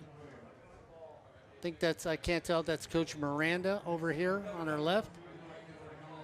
Have a player down on the field. And there goes Juan Cuevas. And you know what? Juan Cuevas gets no love. Except from you and I. And is that James Stanton, Mark? Well, let's see. Hope not. Well, it looks like it might be a cramp with what Juan's doing. I guess let's not say that, no. So if it is James Stanton, that's arguably your best offense. That's one of your two best offensive linemen. James Stanton and Jacob Jankowiak are your best offensive linemen for the Hornets. And in the 45-14 game, you wonder, you know, you got everybody else in the ball game. Why they're still out there? Yeah, why he's one of the players still out there. I know you have Narvaez still in there. Glenn Bernard is still in there. But again, TJ's the rest of the starting lineup. But you wonder. You always talk about the offensive line, Corey. You always make sure they're mentioned and everything else. So we've had some very good offensive lines. This offensive line has really grown this year as an offensive line. Yeah. You know, from blocking for running to pass blocking, they have just, and I think that's one of the reasons I call them national champions, because I think the offensive line has gotten that good. Yeah, I think as the season has grown, they've gone into it and grown into that offensive line that can rank with one of the best. I mean, we always talk about that 2013 offensive line, and that is James walking off under his own power, as that was just a dominant, one of the best we've ever seen, might be the best offensive line we've ever seen here at Fullerton College. Last year's team was good and great. Year before that was good and great, but that 2013 was special. 2009 offensive line was phenomenal as well, because Kenny Turner had to have somebody to run by. That 2018, Jeff Fleming was throwing the ball, had to have somebody to throw by. That 2003 and 4 offensive line was great as well. Yeah, it's just talent upon talent, like we talked about last night. 2008 or 2009 should have been Tim Burns' first national championship. Yeah. Because 2008 they had Fleming but no run. Yeah. 2009 they had Kenny Turner but no throw. Quarterback. I mean, if they were on both those teams, they would have won 2 in a row. Yeah. Because that defense Was that good? Hornets with Lucky trying to turn the corner.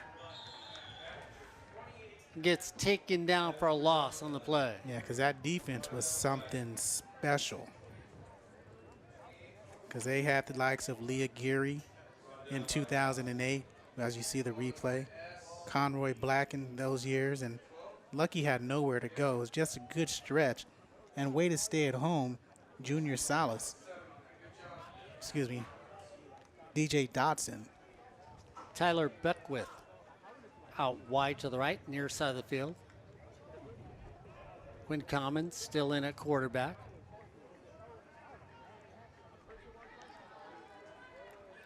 They back off, run it straight up the middle. Lucky takes it there. It's not going to get in, not going to get a first down. So the Hornets go for it on 4th down with 2:19 to go. Your Fullerton College Hornets and the current national champions for community college football stay undefeated here in 2018. Yeah, Ryan Osborne is a very, very funny guy. If you knew Ryan, you know. I didn't know Ryan was that funny as he's communicating back and forth.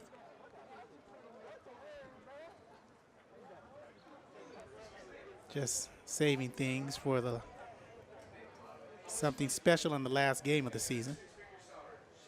Ryan Osborne, the host of the Coaches Show.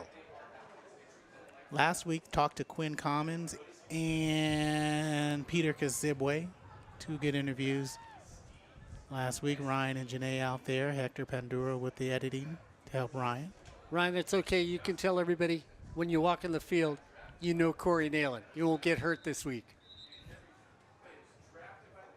It's okay. Unless, if they tell me he didn't give them enough love, Corey, then that's what they I'll just nitpick don't next. like you. And that's what I'll nitpick next week.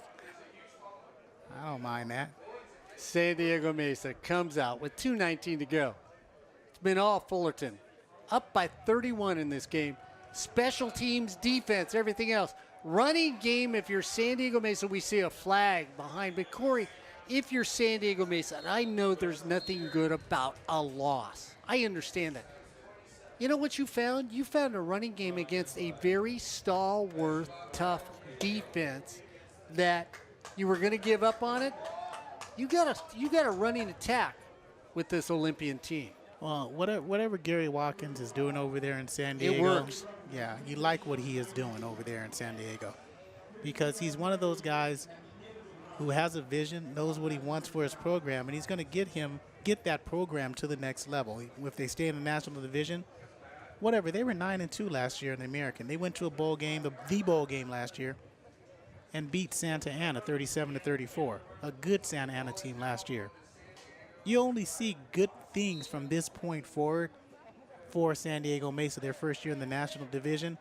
I expect them to be a force to be reckoned with next year. Yeah, he's finding talent. He's only been there a couple years, so he gets to establish himself. And he has the right attitude. There are coaches that you just know will be winners because of the attitude. We went over there, did something we don't normally do, talked to an opposing coach during one of our games. He was kind enough to say, yeah, you want to talk about my program? Absolutely, let's talk about it. And when you meet that, you just get that feeling that this is a winning individual as a person. That's where it starts, with that winning attitude. And I'm not talking about just winning a game. I'm talking about a person himself. And it's one of those people you meet that you just go, boy, I wish nothing but success. Big turn, 27, all the way down there. That's Grice out of San Diego Mission Hills High School. Finally gets in the game as we click down to under 2 minutes. Want to thank the TV department. Oh, you guys were magnificent today. For anybody that's been watching us all year long. And humble. That's the other part. I forgot to say magnificent and humble. I'm sorry. You guys were fantastic. Everybody that shoots, thank you. Young ladies, young men, for making these games all year possible. We got one more home game to go. It's going to be a ball. It is so much fun working with all of you. And you make it so easy on Corey and I that for two old guys, we just sort of stumble our way through the path now, don't we? Well, Corey does here on sports8usa.net. What's that? Yeah, that's what I thought. Okay, let me wake him one more time. He just dozed away here on sports8usa.net.